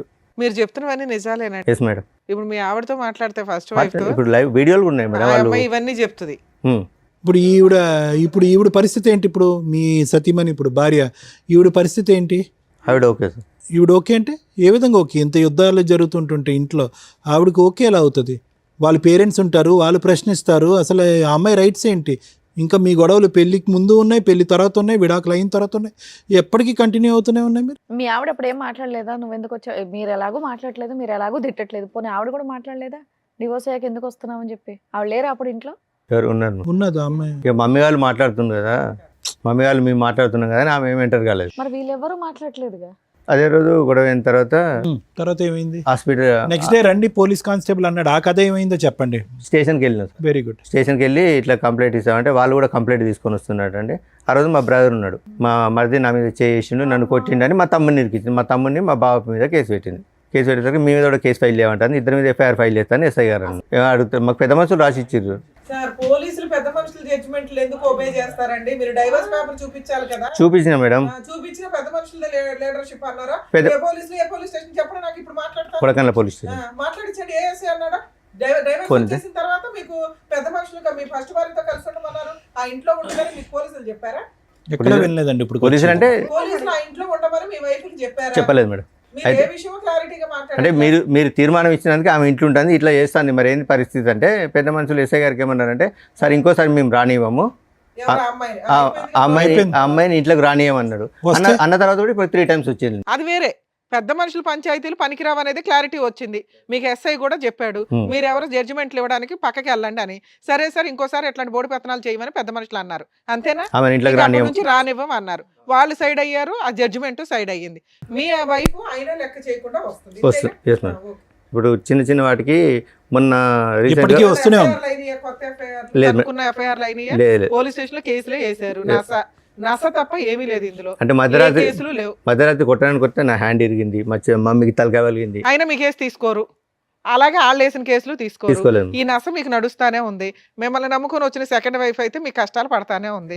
ఇప్పుడు ఇక్కడికి ఎందుకు వచ్చారు? ఇక్కడికి ఎందుకు వచ్చారంటే మొన్న రీసెంట్ గా ఒక 3 months బ్యాక్ మా పాప ఇంట్లో నుంచి వెళ్ళిపోయింది. పెద్ద అమ్మాయి వాళ్ళు హరాచి చేసి వెళ్ళిపోయిందా, వాళ్ళు దాచి పెట్టారో తెలియదు. తెలియకుంటే నాకు ఫోన్ చేశారు. ఎవరు ఫోన్ చేశారు? పోచారం PS నుంచి ఎస్ఐ గారు ఫోన్ చేశారు. మీ అమ్మాయి మిస్ అయింది, మీ దగ్గరకు వచ్చిందని. నా ఫోన్ పని చేయకుంటే అసలు మీ అమ్మాయితో మాట్లాడుతున్నారా? ఎంత పెద్ద పంచాయతీ పెట్టిన అమ్మాయిని మాట్లాడుతుంది, మీతో మాట్లాడుతుంది. మీ అమ్మాయి వెళ్ళిపోయింది, మీ దగ్గరికి వచ్చిందట, ఇట్లా వచ్చి కంప్లైంట్ ఇచ్చారంటే మా మదర్ ఉంటే నా దగ్గర రాలేదు, మీ అబ్బాయి ఎక్కడ ఉంటే మా అబ్బాయి నా కాంటాక్ట్లో లేడు, మాకు తెలియదు అన్నారు. మధ్యరాత్రి 12 o'clock పోలీసులను తీసుకొని వాళ్ళ దగ్గర ఉంటారని కానిస్టేబుల్ తీసుకొని మా చెల్లె వాళ్ళ ఇంటికి సోదాకు వచ్చింది. 12 గంటలకు వస్తే మా బాబాయ్ ఆయన తిట్టడం, ఈ నైట్ 12 o'clock ఏందండి పిటిషనర్ని పట్టుకుని మా ఇంటికి వచ్చేది ఏంటంటే మా బావ వాళ్ళ ఫ్రెండ్ ఒక అన్నాడు. అంటే మైనర్ అమ్మాయి కాబట్టి ఎవరో మైనర్ కాబట్టి తల్లి తండ్రి సంరక్షణ ఉండాలి, సో ఎవరో ఒకరు ఉండాలంటే తర్వాత ఆ రోజు 3 o'clock పాప మా మదర్కి ఫోన్ చేసింది. నానమ్మ నేను ఇక్కడ హన్మకొండ బస్ స్టాండ్లో ఉన్నాను, నన్ను ఇట్లా టార్చర్ పెడతారు, చిత్రహింసలు పెడతారు, నేను ఉండను, అందుకే ఇంట్లోకి పారిపోయినా, నేను ఆమెకు ఉండు ఎవరు ఇష్టం. నుంచి పారిపోవడం ఎందుకు? మీకు ఫోన్ చేసి మీ దగ్గరికి వచ్చేయచ్చుగా. అదే. అది తెలివితే అట్లా ఎందుకు? ఎవరు అసలుకి? పెడుతున్నారు టార్చర్? వాళ్ళ అమ్మును వాళ్ళ మామ మొన్న రీసెంట్గా వాళ్ళ మామ ఇంట్లో ఫ్రెండ్స్ తోటి పార్టీకి ఏదో బర్త్డే ఫంక్షన్ ఉంటే వెళ్ళిందట. 5 o'clock వచ్చేది 7 o'clock వచ్చిందట. ఎక్కడికి వెళ్ళావని బెల్ట్ తీసుకొని కొట్టి బుట్ కాలుతో అన్నట ఫోన్ చేసి చెప్తుంది. మా ముందు మానటిస్తుంది. మీ అమ్మాయి ముదురు తెలివితేటలు మాకు అర్థం అవుతున్నాయి. ఏ పని చేసిందో మామ, ఇప్పుడు నువ్వు లేవు అక్కడ, మేనమామ కంట్రోల్ పెట్టాలి, పెట్టాడు. ఇగో ఇట్లాగే ఉంటాయి భార్యాభర్తలు విడిపోతే. ఆడపిల్లలు కానీ మగపిల్లలు కానీ టీనేజర్స్ ఇది ఒక డ్రామా. వాళ్ళకి ఫుట్బాల్ ఆడుకుంటారు పేరెంట్స్ని, వాళ్ళ క్యారెక్టర్లే పోతాయి. విడిపోయేటప్పుడు ఒక 100 సార్లు ఆలోచించండి. చెప్పండి. ఆవిడ దృష్టిలో ఆవిడ వాడుకుంటుంది, మీకు అవసరం వచ్చినప్పుడు మీరు వాడుకుంటున్నారు ఆ పిల్లని. ఇప్పుడు వాళ్ళ బ్రదర్ తోటి మాకు ప్రాణహాని ఉందా? ప్రాణహాని ఉంది మేడం. పోలీస్ స్టేషన్లో మీ అడ్వకేట్ ప్రైవేట్ కంప్లైంట్ ఇవ్వచ్చు, ఉన్న ఇన్సిడెంట్లు అన్ని పెట్టి. ఇప్పుడు పెద్దమ్మాయి ఎక్కడ ఉంది నవీన్ గారు? వాళ్ళ దగ్గర ఉంది, వాళ్ళ దగ్గరే ఉంది. మళ్ళీ అక్కడే చేరింది ఆ అమ్మాయి. అక్కడే చేరింది. మీ దగ్గరకు వచ్చేస్తానని అనట్లేదు? వచ్చేస్తాను మాతో చెప్తుంది. అంటే ఇంట్లోంచి వెళ్ళిపోయేటప్పటికే, ఇంట్లోంచి బయటకు వెళ్ళినప్పుడే మీ అమ్మాయి మీకు ఫోన్ చేస్తుంది. వెళ్ళి స్టేషన్లో కంప్లైంట్ ఇవ్వాలి అంటే సరే ఇస్తారు డాడీ అంటుంది, ఇవ్వట్లేదు. సరే ఇప్పుడు ఇవన్నీ ఎందుకు? వాళ్ళు మీ దగ్గరకు వచ్చినప్పుడు ఏ నష్టం జరుగుతుందో పోలీసులకు కంప్లైంట్ ఇవ్వడం, సర్దుకోవడం, మీ పని ఏదో మీరు చూసుకోవచ్చు. ఎందుకు వాళ్ళ ఇంట్లో ఏం జరుగుతుంది ఈ నష్టం ఎందుకు మీకు? ఎవరింట్లో? మీకు డైవర్స్ వచ్చినాయి, అయిపోయాయి. పెద్ద మనుషులు ఏదో పిలిచారు, అది క్లియర్ అయిపోయింది. 4 పీకారు, అది క్లియర్ అయిపోయింది. ఇప్పుడు మీ సెకండ్ వైఫ్తో మీరు ప్రశాంతంగా ఉంటే అప్పుడప్పుడు ఏదో న్యూస్ జరిగిద్ది, దాని మీద అడ్వకేట్ చూసుకుంటారు, పోలీసులు చూసుకుంటారు. దీన్ని ఎందుకు ఇంత రోజు అమ్మాయి ఏం చేస్తుంది, వస్తుందా రాదా, భార్య ఏం చేస్తుందా, వస్తుందా రాదా, ఇంటి మీద బామ్మర్ది ఏం చేస్తాడు, వస్తాడా, 4 వేసుకొని రారా, ఇదెందుకు ఇంత ఆలోచిస్తున్నారు మీరు? మీకు మీ ఫస్ట్ వైఫ్ మీద ఏమన్నా ఫీలింగ్స్ ఇప్పటికీ ఉన్నాయా?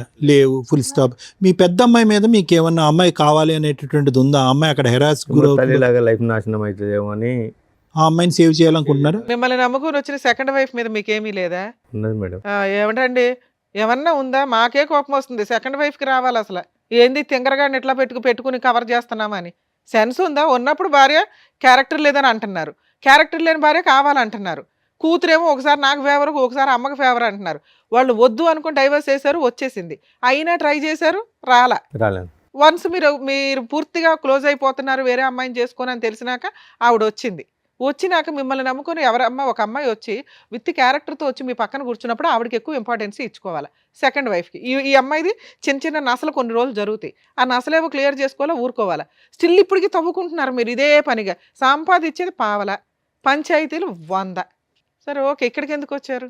ఇప్పుడు నా అడ్రస్ తెలుసుకోవడానికి ఏదో ఒకటి పాపని ఎర్రగా వాడుతుండ్రు, లేకపోతే అక్కడికి వెళ్ళి మా మమ్మీని అరెస్ట్ చేసి చేయొచ్చు కదా సార్, మీ చేతిలో ఉంది ఆయుధం, ఫోను. అంటే ఇంటికి వెళ్ళి మమ్మీని అరెస్ట్ చేస్తాను మేడం. మీ అమ్మగారు కంప్లైంట్ ఇస్తే అయిపోతుంది, చాలా కంప్లైంట్ ఇస్తే ఎస్ఐ గారు సింపుల్ పెద్ద మనుషులలో మాట్లాడుకుంటున్నారు అంటున్నారు కదా. అడ్వకేట్ని పెట్టుకుంటే ప్రైవేట్ కంప్లైంట్ అయిపోయాయి, సింపుల్ ప్రాసెస్. మీతో పాటు ఎవరైనా వచ్చారా? ఎవరు రాలే మేడం. వాళ్ళు కూడా నీతోటి మేము తిరగడం వల్ల వాళ్ళు కూడా మమ్మల్ని స్ట్రగుల్ చేస్తారని. యాక్చువల్లీ ఏంటంటే పెద్ద మనుషులు జరుగుతుంటే కూడా నా మీద అంటే మామూలుగా ఎంసీ కేసు వేసింది మేడం. అంటే ఇక్కడ మళ్ళీ పెద్ద మనుషులలో సెటిల్ చేసుకుంటే మళ్ళీ ఎంసీ తిరగాలని నేను ఫీజు కట్టట్లేదు మేడం. సార్ మీతో పాటు ఎవరైనా వచ్చారా? నా రెండో భార్య వచ్చింది మేడం. హలో అండి, మీ పేరు? శ్వేత మేడం. శ్వేత గారు. సో విన్నారు కదండి ఇప్పటివరకు ఆయన చెప్పింది. సో మీరన్నా గట్టిగా ఏదో ఒకటి మాట్లాడొచ్చు కదా. అంటే ఇప్పుడు ఆయనకి కూతురు మీద ప్రేమ ఎక్కువ ఫస్ట్ నుంచి కూడా. నేను ఏం చెప్పినా కానీ వినే సిచ్యువేషన్ లేదు. మీరు బయట నుంచి వచ్చారన్న ఒక ఫీలింగ్ ఒకవేళ నేను ఏమన్నా చెప్పినా అమ్మాయి వచ్చి తండ్రిని కూతుర్ని విడదీసేసింది అని అంటారని నేను ఇప్పటి వరకు కామ్గా ఉన్నాను. పైగా ఇంకోటి ఏంటంటే నేను ఒక ఆడపిల్లని, ఆ అమ్మాయి ఒక ఆడపిల్ల, ఫస్ట్ నుంచి బాధలు పడుతూనే ఉంది. అంటే వీళ్ళ పేరెంట్స్ అమ్మాయి ఆమెను ఈయన కలిసి ఫస్ట్ నుంచి ఇబ్బంది పెడుతూనే ఉన్నది అని చెప్పేసి నేను కూడా సరే మాట్లాడు అని చెప్పేసి ఊరుకున్నాను నేను. ఓకే, ఇంకా కూతురే కదా అని మాట్లాడమని వదిలేశారు. కానీ ఆ అమ్మాయి ఒక్క నిమిషం శ్వేత గారు, ఇప్పుడు ఆ అమ్మాయి ఆ అమ్మాయి యొక్క మెంటల్ స్టేట్ స్టేబుల్గా ఉందని అనుకోవచ్చా? ఎవరు ఇప్పుడు ఓకే ఇతనికి ప్రేమ ఉంది, ఒక నిమిషం నా మాట వినండి, ఈ యుద్ధాలు గొడవలు ఇవన్నీ చూసి ఆ అమ్మాయి ఆల్రెడీ మెంటలీ డిప్రెస్ అయ్యిందేమో అని నాకు అనిపిస్తుంది. ఆ అమ్మాయికి ఒక స్టెబిలిటీ లేదు, స్నేహితులు గీతులు అనేటటువంటి వరదలో కొట్టుకుపోతుంది. రాత్రి అర్ధరాత్రి అనక అపరాత్రి అనక ఇంటికి వస్తుంది. తిట్టినప్పుడు నాన్న గుర్తొస్తున్నాడు, తిట్టినప్పుడు ఇంట్లో వాళ్ళు నిలదీనప్పుడు ఆ ఇంట్లో ఉంటుంది.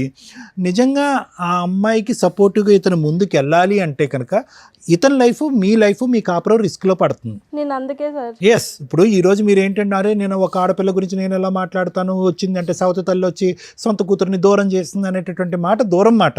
ఈరోజు అతను ముందుకొచ్చి ఫీజు కడతానన్నా, అతను వచ్చి ఆ అమ్మాయి సంరక్షణ తీసుకుంటానన్నా అంత సాఫీగా జరిగేటటువంటి అంశమా? ఫస్ట్ ఆఫ్ ఆల్ ఆ అమ్మాయి వస్తుందా? దామ్మ తలుపులు తీసే రా అంటే ఆ అమ్మాయి వస్తుందా? I don't think so. అక్కడ వాళ్ళ ఇంట్లో గర్జించినప్పుడు, నిలదీసినప్పుడు, ప్రశ్నించినప్పుడు నానా అని అంటుంది, ఆ తర్వాత షట్. ఇప్పుడు ఆ అమ్మాయి గురించి ఇతను అంటే తప్పుగా అనుకోకండి, కూతురు మీద ప్రేమ ఉంటే కనుక ఆ యుద్ధం ఇప్పుడు కాదు ఎప్పుడో మొదలవ్వాలి. ఎప్పుడో కూతురు గురించి యుద్ధం అనేది ఎప్పుడో మొదలవ్వాలి, అప్పుడు మొదలవ్వలేదు. ఎప్పుడైతే విడాకులు అయిందో ఆ అమ్మాయి ఎప్పుడైతే ఫోన్ చేసి నాన్న అంటం మొదలుపెట్టిందో, అమ్మో మా నాన్న నా కూతురు అక్కడ నలిగిపోతుంది అనేటటువంటి ఫీలింగ్లో వస్తున్నారు. నా గట్ ఫీలింగ్, నా అంతరాత్మ ఏం చెప్తుందంటే ఈ మొత్తం సినారియోలో ఒక టీనేజ్లో సైడ్ ట్రాక్ అయినటువంటి ఒక ఆడపిల్ల సిచ్యువేషన్ అడ్వాంటేజ్ తీసుకుంటుంది అన్నది నా అభిప్రాయం. సేమ్ ఇప్పుడు ఆ అమ్మాయి కాదు, ఆ అమ్మాయిని నువ్వే సంరక్షణ చూసుకో, ఆ అమ్మాయిని అమ్మ నువ్వు అక్కడే పెరిగావు, అక్కడే పుట్టావు, అక్కడే మీ అమ్మ దగ్గరే ఇంతకాలం ఉన్నది, నేను చూసింది నా మాత్రమే, ఒక తండ్రిగా నేను నీ మొహం చూసింది నా మాత్రమే, తల్లి అయినా ఎవరైనా అక్కడే నువ్వు చూసుకో అమ్మా అని చెప్పి మీరు వదిలేస్తే కనుక మీ సంసారం బాగుంటుంది. ఇప్పుడు ఏంటంటే ఇతను విడాకులు ఇచ్చాడు, సడన్గా ఇప్పుడు కూతురు సంరక్షణ అనేటువంటి ఆలోచన వచ్చేటప్పటికి 2 పడవల మీద కాలు వేసేటప్పటికి అక్కడ తల్లికి మామకి అగ్గుల మీద గుగ్గులం అవుతున్నారు, ఈ అమ్మాయిని ట్రాప్ చేస్తున్నారు మీరు అనేటటువంటి ఫీలింగ్తో. అంతే కదా శ్వేత గారు, అదే కదా ఇక్కడ సబ్జెక్టు. లేదంటే ఆ అమ్మాయి ఎందుకు ఇక్కడికి వస్తుంది పదే మీ భార్య విడాకులు అయిన తర్వాత? సరే సార్, ఇక్కడికి ఎందుకు వచ్చారు మీరు? ఏం కావాలని వచ్చారు? మేము అంటే ఇక్కడ హైదరాబాద్లో ఉంటాము, అత్తయ్య గారు ఊర్లో ఉంటారు. మేము దొరకట్లేదు అని చెప్పి వెళ్ళి అత్తయ్య గారిని కొట్టుడు, పిల్లలు లేకపోతే పెద్దమ్మాయి కూడా చెప్పు తీసుకొని కొట్టంటే చెప్పు తీసుకొట్టుడు. ఎందుకమ్మా ఏమని చెప్పి కొడుతున్నారు పెద్దవాడిని? డబ్బులు అడిగిపో. అదే డబ్బులు అడిగిపో. మెయింటెనెన్స్ కాదు మేడం, అదే డబ్బులు అంతే. డబ్బు ఎంతో కొంత, ఏదో కొంత. ఫీజులు కూడా కాదు, వాళ్ళు ఖర్చులకి డబ్బులు అడిగిపో. నువ్వు ఎందుకు కొట్టావు, నువ్వు ఎందుకు ఇయ్యో అని చెప్పేసి పెద్ద పాప వెళ్ళి, చిన్నదంటే తెలీదు తనకి, పెద్దది వెళ్ళి కొట్టుకుపో అంటే వెళ్ళి కొట్టడం. మరి అదే పాప నాయనమ్మ నేను ఇక్కడ ఉన్నాను, బస్ స్టాండ్ లో ఉంది, నా పరిస్థితి బాగాలేదని చెప్పి ఫోన్ చేసి, ఇప్పుడు మా నంబర్స్ ఏం లేవు తన దగ్గర సార్ మాకు చేయడానికి. నాయనమ్మే హెల్ప్ కోరినటువంటి అమ్మాయి ఈ రోజు నాయనమ్మని కొడుతుందని అంటున్నారు కదా. అంతకుముందు సార్, అంతకుముందు నాయనమ్మ కొట్టుపో అంటే కొట్టడం మానేసి ఇంటికి రావడం మానేసి ఎంతకాలం అయింది? ఏదో వస్తూనే ఉన్నారు మేడం వాళ్ళు. అంటే కొట్టడం లేదు, అంటే మీరు ఎక్కడ ఉన్నారో తెలియక అక్కడ ఒకసారి వచ్చి ఏం చేస్తారు? వచ్చి 2 days ఉంటుండ్రు వెళ్ళిపోతుండ్రు. పిల్లలేనా ఆవిడ కూడా? ఆవిడే వస్తుంది. వస్తారు మేడం. అప్పుడు ఏం చేస్తున్నారు ఇంట్లో వంట ఎవరు చేస్తున్నారు? వాళ్ళే చేసుకుంటారు. వాళ్ళు చేసేసుకుని వాళ్ళ వరకు ఉండి వాళ్ళ వరకు మళ్ళీ సర్దుకొని. శ్వేత గారు ఆ 2 days ఎలా నడుస్తుందమ్మా? ఆ 2 days ఎలా నడుస్తుంది? అది తెలీదు సార్ నాకు. కాదు మీ ఇంటికి వస్తుంది ఆవిడ, పిల్లలతో పాటు వస్తుంది, వీళ్ళకి తెలియదు, వాళ్ళ అత్తగారు ఉండరు. సాటర్డే సండే మమ్మీ ఉండదు, మా సిస్టర్ ఇప్పుడు 8 months క్యారింగ్ మేడం, ఇక్కడికి వస్తుందండి. మమ్మీ లేనప్పుడు వస్తుంది, ఓకే, ఓన్లీ ఫెస్టివల్స్ చూసుకొని వస్తుంది. ఓకే, ఆ టైంలో మీ అమ్మగారు ఎక్కడ ఉంటారు? సిస్టర్ దగ్గరకు వస్తుంది, లేదంటే ఉన్న ఊర్లోనే అమ్మమ్మ వాళ్ళ ఇంటికాడ ఉంటారు. ఇల్లు ఎంత వాల్యూ చేస్తుంది? ఎవరి పేరు మీద ఉంది? మా ఫాదర్, మా మమ్మీ పేరు మీద. ఎంత వాల్యూ చేస్తుందండి? ప్రజెంట్లో ఒక 6-7 lakhs ఇస్తుంది. సరే సార్, మీకు ఈ హెరాస్మెంట్లు ఇవి ఉన్నాయి, ఏం చేస్తే బెటర్, ఎలా వెళ్తే బెటర్? ఓకే, అది సార్ పాప ఒకసారి మాట్లాడి అసలు ఆ సిచ్యువేషన్ ఏంటి, వస్తే మా దగ్గర ఉంటే మంచిగా ఉండి వాళ్ళకి మాకు సంబంధం లేదు, నేను మా డాడీతో ఉంటాను అంటే తీసుకుంటాం, లేదు నేను అక్కడే ఉంటాను అని అంటే పర్మనెంట్ సెటిల్మెంట్ చేసేసుకుందాం, వాళ్ళకి మాకు సంబంధం లేకుండా. అది సార్ ఇప్పుడు ఎందుకంటే ఇవన్నీ విషయాలు అక్కడ విలేజ్ లో దాచిపెడుతున్నారు. వాళ్ళ పెద్ద మనుషులు వీళ్ళు వాళ్ళ దగ్గర డబ్బు వెళ్ళకపోతే పెద్ద మనుషుల్లోకి మిమ్మల్ని కులం నుంచి వెళ్ళేస్తాము, మీరు కులానికి అదేంటి మీకు ఏదన్నా అంటే ఇష్యూ వచ్చినా ఏమన్నా జరిగినా ఏదన్నా అయినా మేము మీ ఇంటికి రాము అని చెప్పేసి. నవీన్ గారు డైవర్స్ దాంట్లో పిల్లలకి ఏం చేయాలని కండిషన్స్ ఉన్నాయి? ఏం ఉండవు సార్, ఎక్స్పర్ట్ ఆర్డర్స్ కదా. అంతే madam. Okay, she is not happy about the. అదే సార్, విన్నారు కదా, మీరేమంటారు మేడం? ఈ ఇష్యూలో శ్వేత గారు, నవీన్ గారు, ఇది చాలా చాలా సాగుతున్నటువంటి కేసు. యూజువల్గా మనం ఏమనుకుంటామంటే కనుక మేము కానీ చూసేటటువంటి ప్రేక్షకులు కానీ అమ్మ డైవర్స్ అయిపోయింది ఇంకా ఎక్కడితో అయిపోయింది మీరిద్దరు హ్యాపీగా, అది ఇతని దురదృష్టం అనుకోవాలా మీ నరకం అనుకోవాలా నాకు తెలియదు, కానీ డివోర్స్ అయిపోయింది కదా అంత హ్యాపీగా ఉంది పేపర్స్ వచ్చినాయి కదా ఇతను చేసుకుంటే సేఫ్ అన్నట్టుగా మీకు తప్పుగా అనుకో. మీకు మ్యారేజ్ అయిందమ్మా ఇంతకుముందు? అది అయిపోయి అదంతా క్లోజ్ అయిపోయింది, అదంతా హ్యాపీగానే ఉంది, మీ సైడ్ ఏం ట్రబుల్ లేదు, మీకు అక్కడి నుంచి ఏం చిల్డ్రన్ లేరు మీకు. ఓకే, ఇప్పుడు ఏంటంటే అందరికంటే ఇక్కడ అన్నిటికంటే నాకు చూడవలసింది బాధగా ఎవరికి ఉందంటే మీ గురించి నాకు బాధగా ఉంది శ్వేత గారు. ఆల్మోస్ట్ ఇది 2.5 years బట్టి మీరు సఫర్ అవుతున్నారు కదా, 2 years బట్టి 2 years బట్టి సఫర్ అవుతున్నారు. అంతా క్లోజ్ అయింది కదా హ్యాపీగా ఉందాం, నాకంటూ ఏ రెస్పాన్సిబిలిటీ లేదు, ఇతనితో కొత్త జీవితం ప్రారంభిద్దాం అంటే కనుక డివోర్స్ అయిపోయినటువంటి పెళ్ళం వచ్చి భార్య వచ్చి ఇప్పటికీ కూడా ఇబ్బంది పెట్టేటటువంటి దురదృష్టకరమైన పరిస్థితి చాలా రేర్గా చూస్తాం. నా వరకు అయితే లాయర్ మేడం చాలా చూస్తుంటారు కానీ చాలా రేర్గా చూస్తాం. అయితే ఇదేంటంటే ఇక్కడ తప్పుగా అనుకోకండి అమ్మ, ఇక్కడ నవీన్ గారిది కూడా తప్పు ఉంది శ్వేత గారు. ఇక్కడ ఏంటంటే కర్ర ఎరగదు పాము చావదు అన్నట్టుగా ఈ దరిద్రంగా ఇంత అంటే ఎంత దరిద్రంగా ఉందంటే ఇది ఒక పక్క నుంచి పిల్లలు నాశనం అయిపోతున్నారు. ఆ అమ్మాయిలు ఇద్దరు కూడా వాళ్ళ మెంటాలిటీ ఏంటి, వాళ్ళ వ్యక్తిత్వాలు ఏంటి, వాళ్ళు చదువుకుంటున్నారా లేదంటే ఆస్తుల గురించి పోరాడుతున్నారా, దండయాత్ర చేస్తున్నారా, నాయనమ్మ ఇంటి మీద దండయాత్ర చేస్తున్నారా, లేదంటే దొరికితే మీ ఇళ్ళ మీద దండయాత్ర చేస్తున్నారా, అక్కడ తల్లి మామయ్యతో చేతులు కలిపి ఈరోజు వాళ్ళ జీవితాలు ఎటుపోతున్నాయి అనేటువంటి గత్తెప్పినటువంటి పరిస్థితిలో వాళ్ళు ఉన్నారు ఈరోజు. ఎందుకు ఈరోజు నవీన్ గారు ఇప్పుడు ఎందుకంటే ఆవిడతో మనం మాట్లాడలేదు, ఆవిడ ఉద్దేశం ఏంటి, ఆవిడ ఎవరితో ఎటువంటి సంబంధం పెట్టుకుంది అనేటటువంటి అంశం ఈరోజు ఇతను చెప్పినటువంటి దాన్ని బట్టి మనం వీ కెనాట్ డిక్లేర్ చేయటం కూడా కాదు. ఆవిడతో మాట్లాడదామని ప్రయత్నం చేసేటప్పటికి ఆవిడ ఫోన్ మాట్లాడటానికి అంగీకరించలేదు. ఇక నవీన్ గారిని ఎందుకు నేను తప్పుపడుతున్నాను అంటే 3 అంశాలు. ఒకటి తాగుడు, ఆవిడకి ఎక్కడో నమ్మకం పోయింది. ఓకే సరే, ఆవిడ వెళ్ళిపోయిన తర్వాత తాగాడా ముందు ఉన్నప్పుడు తాగాడా అనేటటువంటిది ఒకటి, అది చిన్న అంశం వేశారు. ఇప్పుడు మానేశాను కదా ఇప్పుడు ఏం తాగట్లేదని మీరు అంటారు, అది పక్కన పెట్టండి. రెండోది ఏంటంటే బాధ్యత. ఆవిడ ఏంటంటే మొదటి నుంచి ఇతను పని చేయాలి, ఇది చేయాలి, అది చేయాలంది. మూడో అంశం ఏంటంటే కనుక ఈ నాంచుడు ధోరణి ఏదైతే ఉందో ఆవిడ నాంచిందా ఇతను నాంచాడు అనేది కాదు. వీళ్ళిద్దరూ 2008 పెళ్ళయిన తర్వాత 2023లోనో 22లోనో డైవర్స్ వచ్చిందండి. 22లో సార్, 22లో డైవర్స్ వచ్చింది. అదో 2 ఇదో 2 అంటే దగ్గర 14 సంవత్సరాల పాటు వీళ్ళు కొట్టుకుంటూనే ఉన్నారు. పెళ్లి చేసుకుని పట్టుమని 1-2 సంవత్సరాలు కూడా హ్యాపీగా లేరు, కొట్టుకుంటూనే ఉన్నారు. ఒకసారి ఆవిడ కాంప్రమైజ్ అయితే ఒకసారి ఇతను కాంప్రమైజ్ అవుతారు. ఏది ప్యారలల్గా ఇతను చెప్పినప్పుడు ఏది ఆవిడకి 2013-14 నుంచి ప్యారలల్గా ఇంకొక వ్యక్తితో సంబంధం ఉంది అనేటటువంటిది తెలిసినట్టు కూడా ఆవిడ ఇతని లెక్క ప్రకారం చెప్పిన లెక్క ప్రకారం అక్కడ ఒక గర్భం దాలుస్తుంది, ఆ గర్భాన్ని తీసేస్తుంది, ఆ ప్రెగ్నెన్సీ ఆవిడ అబార్ట్ చేసుకుంటుంది. ఇతనితో ఒకసారి సంసారం చేస్తుంది, ఆ ప్రెగ్నెన్సీ తీస్తుంది, మళ్ళీ ఇంకో పాపను కంటుంది. అంటే ఈ కన్ఫ్యూజన్లో ఎక్కడో చోట నవీన్ గారు బలంగా నిలబడి ఇతను ఏంటంటే కనుక ఎక్కడ బహుశా ఆ డబ్బులు ఇవ్వాల్సి వస్తుంది, ఆ మెయింటెనెన్స్ ఇవ్వాల్సి వస్తుంది అనేటటువంటి ఆలోచనతో ఏంటో అతని బ్యాక్గ్రౌండ్లో లీగల్గా ఉండేటటువంటి థాట్ ఏంటో నాకు తెలియదు, కానీ ఎప్పుడూ కూడా అతను నాకు ఈవిడ వద్దు, ఈవిడతో నేను సంసారం చేయను, కాపురం చేయను అనేటటువంటి పరిస్థితి వచ్చుంటే కనుక ఈరోజు ఆ ఆడపిల్లలు పుట్టకుండా అంటే రెండో ఆడపిల్ల పుట్టకుండా అయినా ఉండుండేదమ్మా. ఎందుకంటే వీళ్ళిద్దరి మధ్యన కొద్దో గొప్ప హ్యాపీగా ఉన్న టైంలో పెద్ద ఆడపిల్ల పుట్టేసింది. ఓకే, కానీ వీళ్ళిద్దరి యొక్క డైనమిక్స్ ఎప్పుడు కూడా బ్యాలెన్స్డ్గా లేవు, ఎప్పుడు కూడా బ్యాలెన్స్డ్గా లేవు. ఇతను ఫైనాన్షియల్ రీజన్తోనో ఇంకో బాధ్యత తీసుకుంటుందో లేదంటే పిండి ఆరేస్తుంది డబ్బులు ఇవ్వాల్సిన ఉద్దేశంతో తూతూ మంత్రంగా ఆ అమ్మాయిని మళ్ళీ జీవితంలో పిలుచుకున్నాడు. అనవసరం రెండో బిడ్డ పుట్టింది కదమ్మా. అంటే కేవలం ఆ అమ్మాయి ఇతను చెప్పినటువంటి విధంగా ఏంటంటే ఆ అమ్మాయికి బ్యాలెన్స్ లేదు.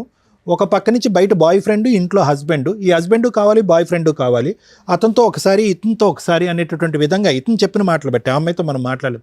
ఇతను ఏంటంటే కనుక ఎక్కడ ఈవిడ్ని వదులుచుకుంటే కనుక ఎక్కడ ఫైనాన్షియల్ బర్డెన్ పడుతుంది, లేదంటే ఎక్కడ కోర్టుల చుట్టూ తిరగాలన్న ఉద్దేశంతో వీళ్ళు స్వార్థంతో ఇంకో బిడ్డను కనేసరిగా ఈరోజు. ఇప్పుడు ఆ ఇద్దరు ఆడపిల్లలే కదా ఇప్పుడు తల్లిని మించినటువంటి సైనికులు అయ్యారు.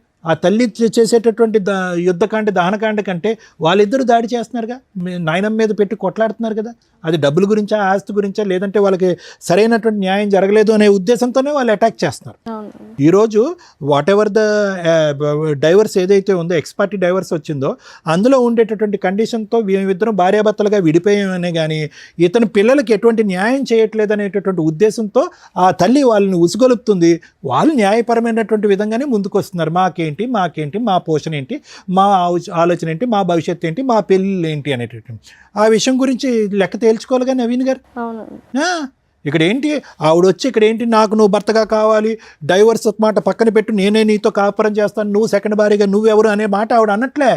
ఇప్పుడు వచ్చేటటువంటి అంశం మనకు తెలియనటువంటి సీక్రెట్ ఏదన్నా ఉంది అంటే కనుక ఆ పిల్లల భవిష్యత్తు దృష్ట్యా ఏం న్యాయం చేశారు అలాంటప్పుడు పిల్లల్ని కనకూడదు.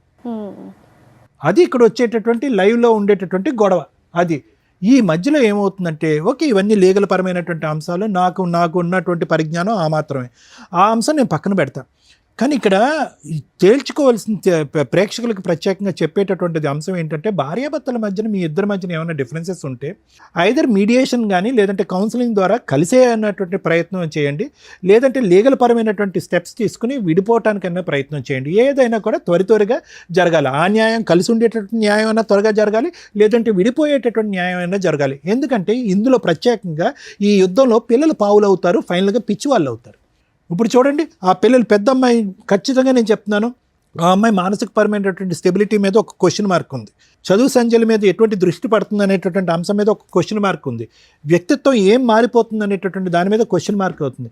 ఎందుకంటే ఉదయం లేచిన దగ్గర నుంచి సాయంత్రం వాళ్ళకి ఫుల్ టైం ఎజెండా ఏదన్నా ఉంది అంటే తండ్రి ఎక్కడ ఉన్నాడు, ఆ అమ్మాయి పెళ్లి చేసుకున్న శ్వేత ఎక్కడుంది, వాళ్ళిద్దరు దొరుకుతారా, లేదంటే వాళ్ళు దొరకనప్పుడు ఆ ఇంటి మీద దాడి చేద్దాం, మాకేం రావాల్సినటువంటిది కరెక్టే, వాళ్ళు ఫైట్ చేసేటటువంటిది బహుశా వాళ్ళు ఆడపిల్లలు ఫైట్ చేసేటటువంటి దాంట్లో న్యాయం ఉందండి.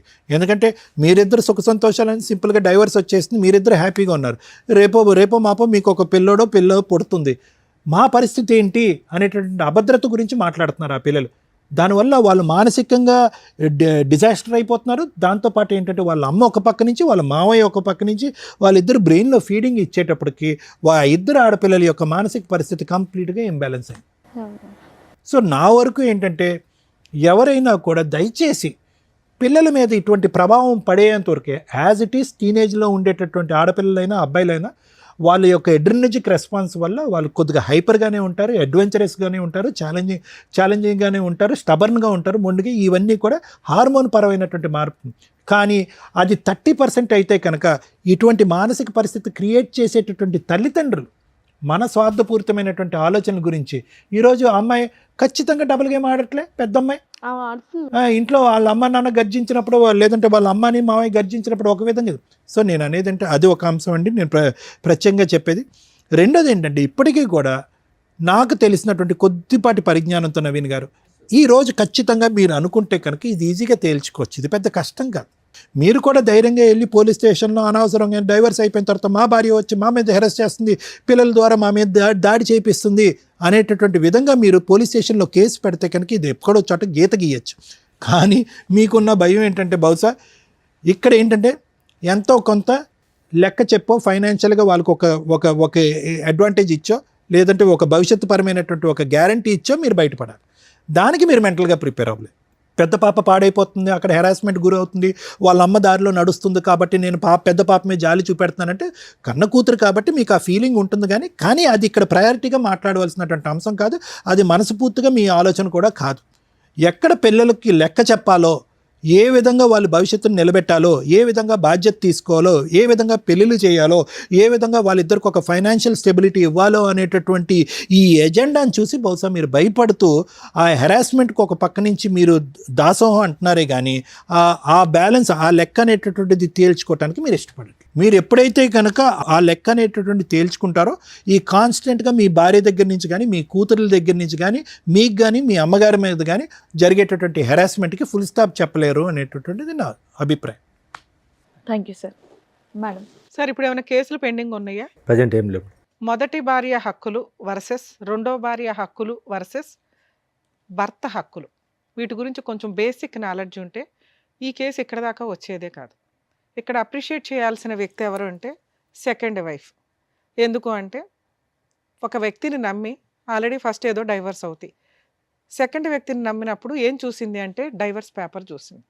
ఏంటి డైవర్స్ పేపర్స్? ఎక్స్పార్టీ ఆర్డర్స్ వస్తే ఆ ఆర్డర్ లీగల్గా వ్యాలిడా అంటే ఆఫ్టర్ 6 months చేసుకునే మ్యారేజ్ లీగల్గా వ్యాలిడ్.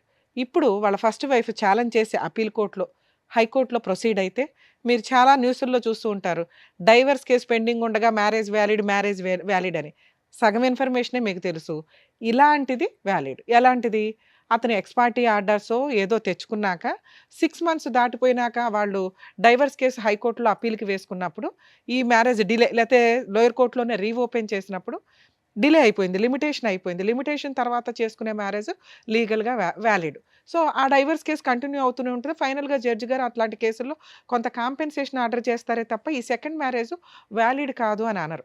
సో, ఎవరన్నా జెంట్స్ గాని, లేడీస్ గాని మీకు X party orders, divorce copies కనుక చూపిస్తే 6 మంత్స్ కంప్లీట్ అయిందా లేదా చూసుకొని ఆఫ్టర్ 6 మంత్స్ మ్యారేజ్ చేసుకోండి.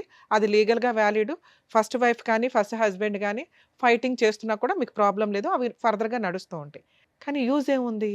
ఇప్పుడు ఈ సెకండ్ వైఫ్ హరాస్మెంట్ పడుతున్నట్టు లెక్క. ఆ అమ్మాయికి వేరే ఆప్షన్ లేదు. ఇక్కడ భర్త మంచోడా, చెడ్డోడా, భర్తతో హ్యాపీనెస్ ఏముంది? ఈ మంచి చెడుల గురించి ఆలోచించడం కంటే భర్త ఉంటాడా, ఓడతాడా అనే కన్‌ఫ్యూజన్‌లోకి వెళ్ళిపోతుంది. ఎందుకంటే భర్త హ్యాపీగా లేడు.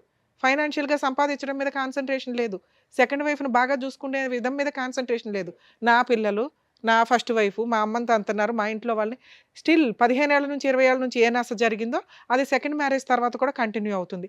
ఒకవేళ ఎవరైనా అమ్మాయి గాని అబ్బాయిలకి పెద్ద ప్రాబ్లమ్ ఉండదులెండి. ఎందుకంటే అమ్మాయిలు అన్నీ కట్ చేసుకునే వస్తారు ప్రాపర్‌గా. అబ్బాయిల్ని ఎవరన్నా చేసుకుంటుంటే ఈవిడలాగా సఫర్ అవ్వకండి. ఫస్ట్ వైఫ్ తోటి లీగల్‌గా మిగతా లిటిగేషన్స్ అన్నీ క్లియర్ అవుతున్నాయా లేదా?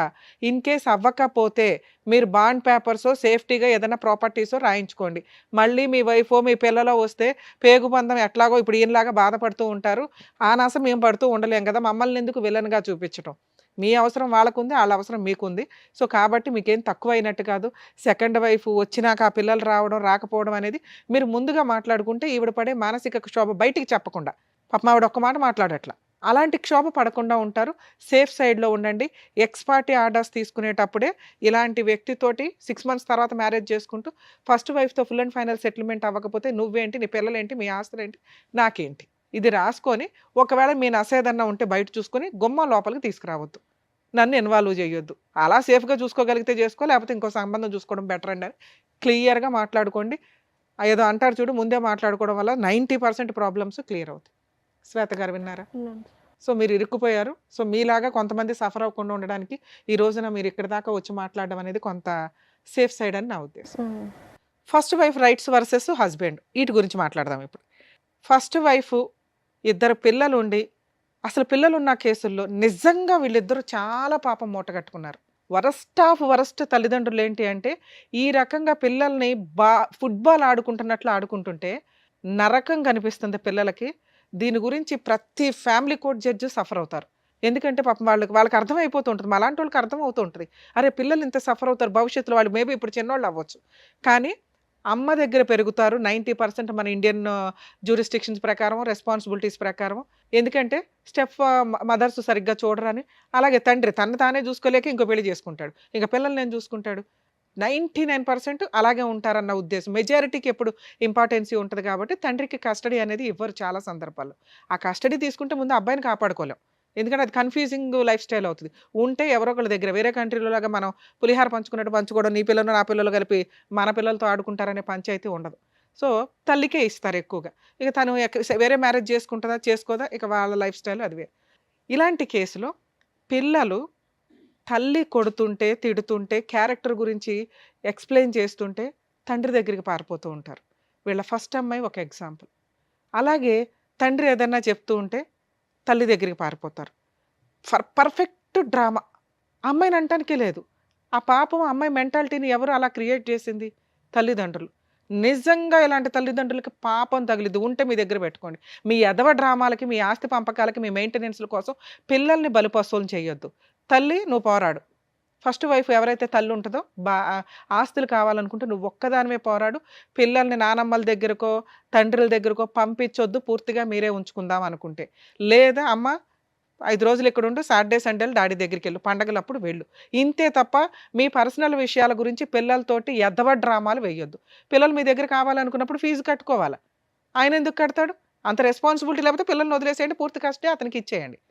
ఇది లేకుండా డ్రామాలు ఆడకండి. ఇక ఈ కేసులో worst of worst husband, worst of worst father అని నా ఉద్దేశం. ఎందుకు మేడం అంత దారుణంగా మాట్లాడారు? పాపం అతను మంచిగానే ఉన్నాడుగా. బయటకే మంచి. అతని మెంటాలిటీ కరెక్ట్ కాదు. ఇలా ఉన్న వాళ్ళకి ఈ నస జీవితకాలం కంటిన్యూ అవుతుంది.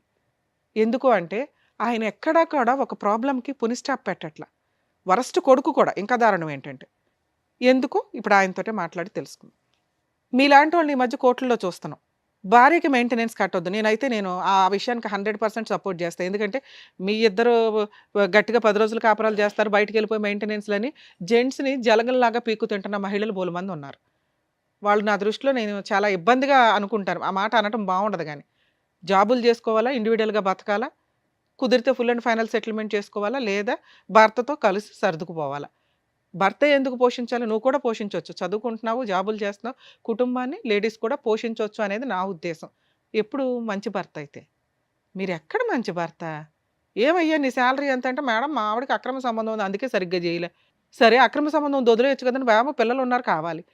ఎప్పుడైతే అక్రమ సంబంధం ఉంది అన్నావో ఆవిడొద్దు మనకి. ఎందుకంటే అలాంటి క్యారెక్టర్లెస్ అనే అమ్మాయిని ఇంట్లోకి తెచ్చి నువ్వు ఏ రకంగా పడుకుంటావు, ఏ రకంగా ఇంకో పిల్లని కంటావు? నీ క్యారెక్టరే లేదు కదా. అంటే మీకు అవసరం కేసులు వేస్తే కోర్టుల చుట్టూ తిరగాల, ఏదో రకంగా అబద్ధం చెప్పి ఇంట్లోకి తెచ్చుకొని 4 రోజులు వాడేసుకొని మళ్ళీ కేసులన్నీ క్లోజ్ చేసుకున్నా మళ్ళీ పోటాడుకుందాం ఫ్రెష్గా. 2, భార్యకి మెయింటెనెన్స్ ఇవ్వకపోతే అది మీ హక్కు, నేనేం మాట్లాడను. మీకు పుట్టిన పిల్లలకి మీరు మెయింటెనెన్స్ ఇవ్వకుండా బాబ్బా జైలుకి వెళ్ళి వచ్చేసారు. ఎందుకు వదిలేయాలి మిమ్మల్ని? వాళ్ళు చేస్తున్నది 100% కరెక్ట్. మీ ఫస్ట్ వైఫ్ చేస్తున్నది 100% కరెక్ట్, వాళ్ళ బ్రదర్ చేస్తున్నది 100% కరెక్ట్. అప్పనంగా ఒక అమ్మాయిని పెళ్లి చేసుకొని ఆవిడ క్యారెక్టర్ అసాసినేషన్ చేసేసి మళ్ళీ దానికి ఒక ఎవిడెన్స్గా కూతుర్ని పెట్టుకొని ఇక ఈరోజు కూతురు పరువు కూడా తీసేశారు. ఇక్కడికి వచ్చి వాళ్ళకి ₹1 ఇవ్వకుండా, మేడం బాగా నస్తుందండి, మమ్మల్ని చంపేస్తున్నారు, మా అమ్మని మీరు మీలాంటి కొడుకు ఉండడం వల్ల మీ అమ్మ తన్నులుతుంది. మనవరాల చేతుల్లోనూ, కోడల చేతుల్లోనూ, వాళ్ళ బ్రదర్ చేతుల్లోనూ పోలీస్ స్టేషన్లకు తిరుగుతున్నారు, నర్రకం పడుతున్నారు. వీటన్నిటికీ రీజన్ ఏంటో తెలుసా? మీ బిహేవియర్. మీరు ఒక ఇంటర్ చదివో బయటకు వచ్చిన పిల్లలు కూడా ఈ రోజున 15,000 అన్న మాట నేను వినట్ల. కనీసం 20-25కి వచ్చేసరికి వాళ్ళు ఆటోమేటిక్గా 30లు 40లు సంపాదిస్తున్న సొసైటీలో మనం ఉన్నాం. మీరు స్టిల్ ఇప్పటికీ 15,000 అని చెప్తున్నారు తెలుసా? 18 మేడం. 18 చూసారా? 3,000 మీకు చాలా. ఆఫ్టర్ ఆల్ సార్ ఈరోజు మనం ఒక చోట నుంచి ఇంకో చోటకి వెళ్తే 3,000 ఈజీగా అయిపోతాయి. అలాంటి 18,000 మీరు ఎన్ని రోజుల నుంచి సంపాదిస్తున్నారో నాకు అర్థం కాల. ఈవిడికి చెప్పడానికి ఏదో జాబ్ చేసి ఉంటారు, అదే కంటిన్యూ. కానీ ఇక్కడ మీరు కరెక్ట్గా లేరు కదా, అది క్లియర్ చేసుకోవాలి ఫస్ట్. ఓకే, నన్ను ఎవరో ఒకరికి న్యాయం చేయండి. మిమ్మల్ని నమ్ముకుని ఒక అమ్మాయి వచ్చింది, ఈవిడే మీ లైఫ్. ఇంకా పిల్ల, రెండో పిల్ల, ఫస్ట్ భార్య ఇవి కాదు. ఈవిడికి ఫస్ట్ అమ్మాయికి నేను న్యాయం చేయాలా, రమ్య గారు చెప్తున్నారు. పిల్లలకి న్యాయం చేయాలా, రమ్య గారు చెప్తున్నారు. కన్న తల్లికి న్యాయం చేయాలా, రమ్య గారు చెప్తున్నారు. నన్ను నమ్ముకొని ఇంకో అమ్మాయి వచ్చింది, ఆవిడకన్నా న్యాయం చేద్దాం, ఇక్కడ నుంచి కొత్త లైఫ్ స్టార్ట్ చేద్దాం అని అనుకుంటే ఇంకోసారి ఇట్లాంటి స్టేజ్ మీద కూర్చోకండి. ఏం చేయాలి మరి? ఈ అమ్మాయిని కాపాడాలంటే వాళ్ళకి న్యాయం చేయాలి. ఈ అమ్మాయికి న్యాయం చేయాలంటే ఏం చేయాలి? వాళ్ళకి న్యాయం చేయాలి. మీ అమ్మకి న్యాయం చేయాలంటే ఏం చేయాలి? వాళ్ళకి న్యాయం చేయాలి. ఏమి న్యాయం చేయాలి? ఉన్నది ఒక 6 లక్షల ఇల్లు, అది మీ అమ్మగారిది. ఉన్నది ఒక 1/2 ఎకరం, అది 3 వాటాలు. అంటే మీ దగ్గర ఏమీ లేవు పంపకాలు చేయడానికి. మీ అమ్మగారి తదనంతరం మిగిలేదు కూడా 1 లక్షే, ఆ ఇల్లు మీ ముగ్గురు పంచుకుంటే. అర్థమవుతుందా? ఎక్కడో 1 లక్ష, అక్కడో 2 లక్షలు, 3 లక్షలు మీ దగ్గర ఉన్న పంచాయతీ. ఆ అమ్మాయికి ఫుల్ అండ్ ఫైనల్ సెటిల్మెంట్ అవ్వకపోతే భూమి బద్దలైనా మీకు ఈ ప్రాబ్లం సాల్వ్ అవ్వదు. పోనీ మీరు అక్కడెక్కడన్నా దాన్ని పునిస్టాప్ పెడుతున్నారా? పెట్టట్లా. ఏ పెద్ద మనుషులు సార్ డైవర్స్ వచ్చిన తర్వాత అమ్మా నువ్వు వెళ్ళి కలుసుండు అనేది ఎందుకన్నారో తెలుసా? ఆ పెద్ద మనుషులు ఆ అమ్మాయికి పిల్లలకి న్యాయం చేయడం కోసం. పిల్లలు ఉన్నారు కాబట్టి మీరు కలిసి ఉండండి అల్లా. పిల్లల్ని రోడ్డు మీద వేసేవరా నువ్వు? ఆ పిల్లలు ఉండడానికి షెల్టర్ కావాలని మీ ఇంట్లోకి పంపించారు అంతే తప్ప వాళ్ళు మీకు అన్యాయం చేయలేదు, ఆ అమ్మాయికి ఏమి న్యాయం చేయలే. కానీ లీగాలిటీ ఒకటి ఉందిగా, వన్స్ డైవర్స్ వచ్చినాక ఫోర్స్ఫుల్గా మీ అమ్మగారి ఇంట్లోకి అంటే అత్తగారి ఇంట్లోకి ఫోర్స్ఫుల్గా వెళ్ళే రైట్స్ ఏ కోడలికి ఉండవు తల్లి. ఈయన మీద ప్రాపర్గా కేసులు వేసుకొని ఉంటే సరిపోయేది. ఎంత తెలివితేటలంటే వరస్ట్ ఫాదర్ అని నేను ఎందుకు అన్నానంటే, పిల్లలకి ఇవ్వాల్సిన 2 లక్షలు మీరు అరేంజ్ చేసుకోకుండా 1 మంత్ జైలుకి వెళ్ళారండి. సరే ఆ అమ్మాయికి ఇవ్వాల్సింది ఇవ్వద్దు, పిల్లలకు ఒక 50,000 సర్దుకోవాలిగా. మేడం నేను 50,000 ఇస్తానండి, వాళ్ళు మొత్తం ఏ కోర్టు కూడా మీకున్న 1,50,000 2 లక్షల ఎరియర్స్లో మేడం నేను 2 రోజులు 50,000 కడతాను అంటే ఖచ్చితంగా మీకు టైం ఇస్తారు. సరేనా 50 కట్టండి, 1 వీక్లో కట్టే అంటారు తప్ప ఎన్ని డేట్లు ఇస్తారో తెలుసా? ఎందుకంటే ఆ అమ్మాయికి పిల్లలకి న్యాయం చేయాలి. ఎందుకంటే ఈడెవరో అని అర్థమైపోద్ది వాళ్ళకి. వచ్చినంత వసూలు చేసి పెడదామని జడ్జెస్ డేట్ ఇస్తూనే ఉంటారు. మిమ్మల్ని జైలుకి పంపిస్తే వాళ్ళకి ఏమి రావు. క్లియర్, అక్కడతో క్లియర్. అర్థమవుతుందా? అమ్మ ఇలాంటి కేసుల్లో హస్బెండ్ ఏమి ఇవ్వకపోతే జైలుకి వెళ్తే వెళ్ళనివ్వడు, వాళ్ళకి బుద్ధి వస్తుంది. కానీ అలవాటు అయిపోయింది ఇక్కడ. సో పిల్లలకి మెయింటెనెన్స్ వసూలు చేసుకునే హక్కు మీకు ఉంటుంది. ఈ రకంగా నసగా వెళ్ళటం కరెక్ట్ కాదు. ఎందుకంటే ఇప్పుడు ఈ ఎఫెక్ట్ మీ జీవితం మీద పడింది, ఇతని జీవితం మీద పడింది, పిల్లల మీద పడుతుంది. ఇంకెంత పాపం మూట కట్టుకుంటాం? ఎప్పుడైతే జైలుకి వెళ్ళాడో ఆయన క్యారెక్టర్ అధపాతాళానికి వెళ్ళిపోయింది. పిల్లలకి మెయింటెనెన్స్ ఇవ్వకుండా వెళ్ళిన వ్యక్తి విషయంలో పెద్ద మనుషులు కానీ కోర్టులు కానీ ఏమీ చెయ్యవు. వేస్ట్. ఇంక అట్లాంటి వాళ్ళు ఉన్నా వేస్ట్ అనుకోండి దయచేసి. పెద్ద మాట మాట్లాడా, మీకు అర్థమైతే బెటర్. కనీసం పిల్లల్ని ఎట్లా ప్రొటెక్ట్ చేసుకోవాలి, పిల్లల్ని ఎట్లా చదివించుకోవాలి. గవర్నమెంట్ చదువులు చాలా ఉన్నాయి తల్లి, చదివించుకోండి. వాళ్ళని ఫుట్బాల్ లాగా ఆడితే రేపొద్దుట ఇవే లక్షణాలు పిల్లకి వస్తాయి. మీలాంటి తల్లుల దగ్గర పెరిగితే వాళ్ళు ఏం సొసైటీలో ఎలా తండ్రి అంటే ఏంటి, భర్త అంటే ఏంటి, కుటుంబం అంటే ఏంటి తెలియదు. క్రూయల్గా మారిపోతూ ఉంటారు. వాళ్ళకి వాళ్ళు ఏదో చేసుకుంటూ ఉంటారు, సర్వనాశనం అయిపోవాలి డబ్బు కోసం, అంతే. క్యారెక్టర్లే పోతాయి తల్లి, అర్థం చేసుకోండి. మీ పిల్లల కోసం మేము బాధపడుతున్నాం ఇక్కడ. మీ వైఫ్ ఎవరన్నా వినుంటే కనుక, ఫస్ట్ వైఫ్ తల్లి రిక్వెస్ట్ చేస్తున్నాను, ఇక వదిలేయండి ఆయన్ని. జస్ట్ కోర్టులో మెయింటెనెన్స్ కేసు ఒకటి వేసుకోండి. మీరు ఎలాగో ఇంకో పెళ్లి చేసుకోరు, ఆయన మెయింటెనెన్స్ కట్టకుండా అప్పుడప్పుడు జైలుకి వెళ్తూనే ఉంటాడు, వెళ్ళనివ్వండి చాలు. పిల్లల ఫీజులు మీరే కట్టుకోండి, ఎందుకంటే ఆయన కట్టడు. మేము ఈరోజు కట్టమని చెప్పినా కూడా ఆయనకు అర్థం కాదు, ఇక్కడ నుంచి సర్దుకొని వెళ్తాడే తప్ప. అంత పర్ఫెక్ట్ వ్యక్తి. సార్ మీ విషయానికి వస్తే, మమ్మల్ని నమ్ముకొని వచ్చారు కదా, మీకు కాస్త లా అండ్ ఆర్డర్ ఉంటుందిగా, న్యాయం చెప్పాలి, చెప్తాం. మీ అమ్మగారిని ప్రొటెక్ట్ చేసే రైట్స్ మీకు చాలా ఉన్నాయి. మీరు ఎక్కడా కూడా ప్రాపర్ వేలో వెళ్ళట్లా. రూపాయి వదలకూడదు, అందరూ వెళ్ళిపోవాలా, డ్రామాలు ఆడేయాలి. ఇది కరెక్ట్ కాదు. మీరు మారండి ఇప్పటికైనా. ఇక చిన్న వయసులో ఉన్నారు, ఇంకా బోల్డంత లైఫ్ ఉంది, ఒక మంచి అమ్మాయి దొరికింది మీకు. మీరు ఇక్కడ బ్రెయిన్లో ప్యూర్గా అవ్వకపోతే ఇది ఇలాగే కంటిన్యూ అవుతుంటుంది. ఈవిడ ఎంతకాలం భరిస్తారో ఒకసారి ఆలోచించుకోండి. సో ఇప్పుడు పిల్లలకి మిమ్మల్ని ఏదో ఇచ్చే సెటిల్ చేసుకోండి అంటే వాళ్ళ ముగ్గురికి కలిపి మీరు ఆ పెద్ద మనుషుల దగ్గర కూర్చొని, మా ఇంటికి రావద్దు, మా అమ్మ దగ్గరికి రావద్దు, ఫుల్ అండ్ ఫైనల్ సెటిల్మెంట్ ఇదిగోండి, నేను 50,000 ఇవ్వగలను, 1,00,000 ఇవ్వగలను, తీసుకుంటారా, ఇంకా నా ఇంటికి రావద్దు, అగ్రిమెంట్ రాసి పడేసి మెయింటెనెన్స్లో ఏదైనా లోక్ అదాలత్లో పెట్టుకోండి. ఎందుకంటే మీ వైఫ్ని మేము నమ్మలేము. పెద్ద మనుషుల దగ్గర కాదు, కోర్టులో ఏ కేసుల ద్వారా కాదు, legal cell authority Lok Adalat అని ఒకటి ఉంటుంది. మీరు ఎక్కడైతే ఉంటారో అక్కడికి వెళ్ళి మీది అవుట్ ఆఫ్ కోర్టు సెటిల్మెంట్ అయితే అక్కడ కూర్చొని ఫుల్ అండ్ ఫైనల్ సెటిల్మెంట్ చేసుకుని అందులో రాయించుకుంటే భవిష్యత్తులో పిల్లలు కానీ, ఆ అమ్మాయి కానీ, మీ మీద కానీ, మీ ఆస్తుల మీద కానీ ఏ కేసులు వేయడానికి ఉండదు. 1,00,000 మాట్లాడుకుంటారు, 2,00,000 మాట్లాడుకుంటారు, మీ తాహత కొద్ది మాట్లాడితే మీరు సేవ్ అవుతారు, ఈవిడ సేవ్ అవుతుంది. ఇక 2, మేడం వాళ్ళు ఒప్పుకోలేదు, నా తాహత అంతే, నేను 1,00,000 ఇస్తానన్నాను, వాళ్ళు యాక్సెప్ట్ చేయలేదు, వాళ్ళు 50,00,000 అడుగుతున్నారు, నేను ఎక్కడో అప్పు చేసి మా తమ్ముడు వీళ్ళు వాళ్ళు తలా పంచాయతీ పెడితే 2,00,000 అయినాయి, అయినా వాళ్ళు ఒప్పుకోవట్లేదు అంటే మీ అమ్మగారి చేత కోర్టులో మీకు ఒక అడ్వకేట్ని పెట్టుకోండి ఫస్ట్. అడ్వకేట్ ద్వారా మీ అమ్మగారి చేత ఒక డొమెస్టిక్ వైలెన్స్ కేసు కానీ, ఇంజెక్షన్ ఆర్డర్ కానీ, రిస్ట్రైన్ ఆర్డర్ అంటారు, నా సరౌండింగ్కి వీళ్ళు ఎవరు రావద్దు, ఎవరైతే ఫోర్స్ఫుల్గా వస్తున్నారో ఆ వ్యక్తులు రావద్దు అని చెప్పి కోర్టులో కేసు ఫైల్ చేసుకునే రైట్స్ మీ అమ్మగారికి ఉంటే ఆవిడ తరపున మీరు ఒక అడ్వకేట్ని పెట్టి ఒక కంప్లైంట్ వేయించండి. Just restrain order, civil proceedings అది. ఆవిడ ఇంటికి ఇంకెవరు రారు, ఎవరు మీ ఫస్ట్ భార్య, పిల్లలు, ఇలా అడిగే రైట్స్ మీ అమ్మగారికి ఉన్నాయి. ఆవిడ కుటుంబం వేరు, ఆవిడ రక్షణ వేరు, మీరు వేరు. ఓకే, ఇక మీరిద్దరు ఎక్కడైతే సీక్రెట్గా ఉంటారంటున్నారో అది ఉండడం బెటరే. మీరు ఎప్పుడైనా ఓ 2,00,000 ఇచ్చి సెటిల్మెంట్ చేసుకుంటాము, ఓ 5,00,000 ఇచ్చి సెటిల్ చేసుకోగలం, ఓ 10,00,000 ఇచ్చి సెటిల్ చేసుకోగలం అన్నప్పుడు బయటకు వెళ్ళి పెద్ద మనుషులతో మాట్లాడుకోండి. ఇక 2వ ఆప్షన్, మీకు ఏదో ప్రాణహాని ఉంది, టెన్షన్గా ఉంది, మీరు ఏదైనా కంప్లైంట్ వేయొచ్చు. ప్రైవేట్ కంప్లైంట్ అంటారు. ఎందుకంటే మీ దగ్గర అంతకుముందు ప్రాబ్లమ్స్ అయినవి ఉన్నాయి కదా, అవన్నీ కూడా ఎవిడెన్స్లు పెట్టుకొని జస్ట్ ఎప్పుడైనా మీరు బయటకు దొరికేశారు, బయటకు దొరుకుతున్నాం అనిపిస్తే ప్రైవేట్ కంప్లైంట్ ఫైల్ చేయండి, మీకు కూడా ప్రొటెక్షన్ వస్తుంది. మీ మదర్ది వేరే, మీరు ఉండవసరం లేదు, అడ్వకేట్ని పెట్టి వేయించండి. మీ మదర్ తరపున లాయర్ ఫైట్ చేస్తారు, మీ మదర్ కూడా కోర్టులకు వెళ్ళవసరం లేదు. మీ తరపున వచ్చి మీరు అడ్రస్ చెప్పాల్సి వస్తుంది. కాబట్టి మీరు ఇప్పుడు వేసుకుంటారా, తర్వాత వేసుకుంటారా, మీ ఇష్టం. మీరు కూడా ప్రొటెక్షన్ కోసం ప్రైవేట్ కంప్లైంట్ వేసుకోవాలి.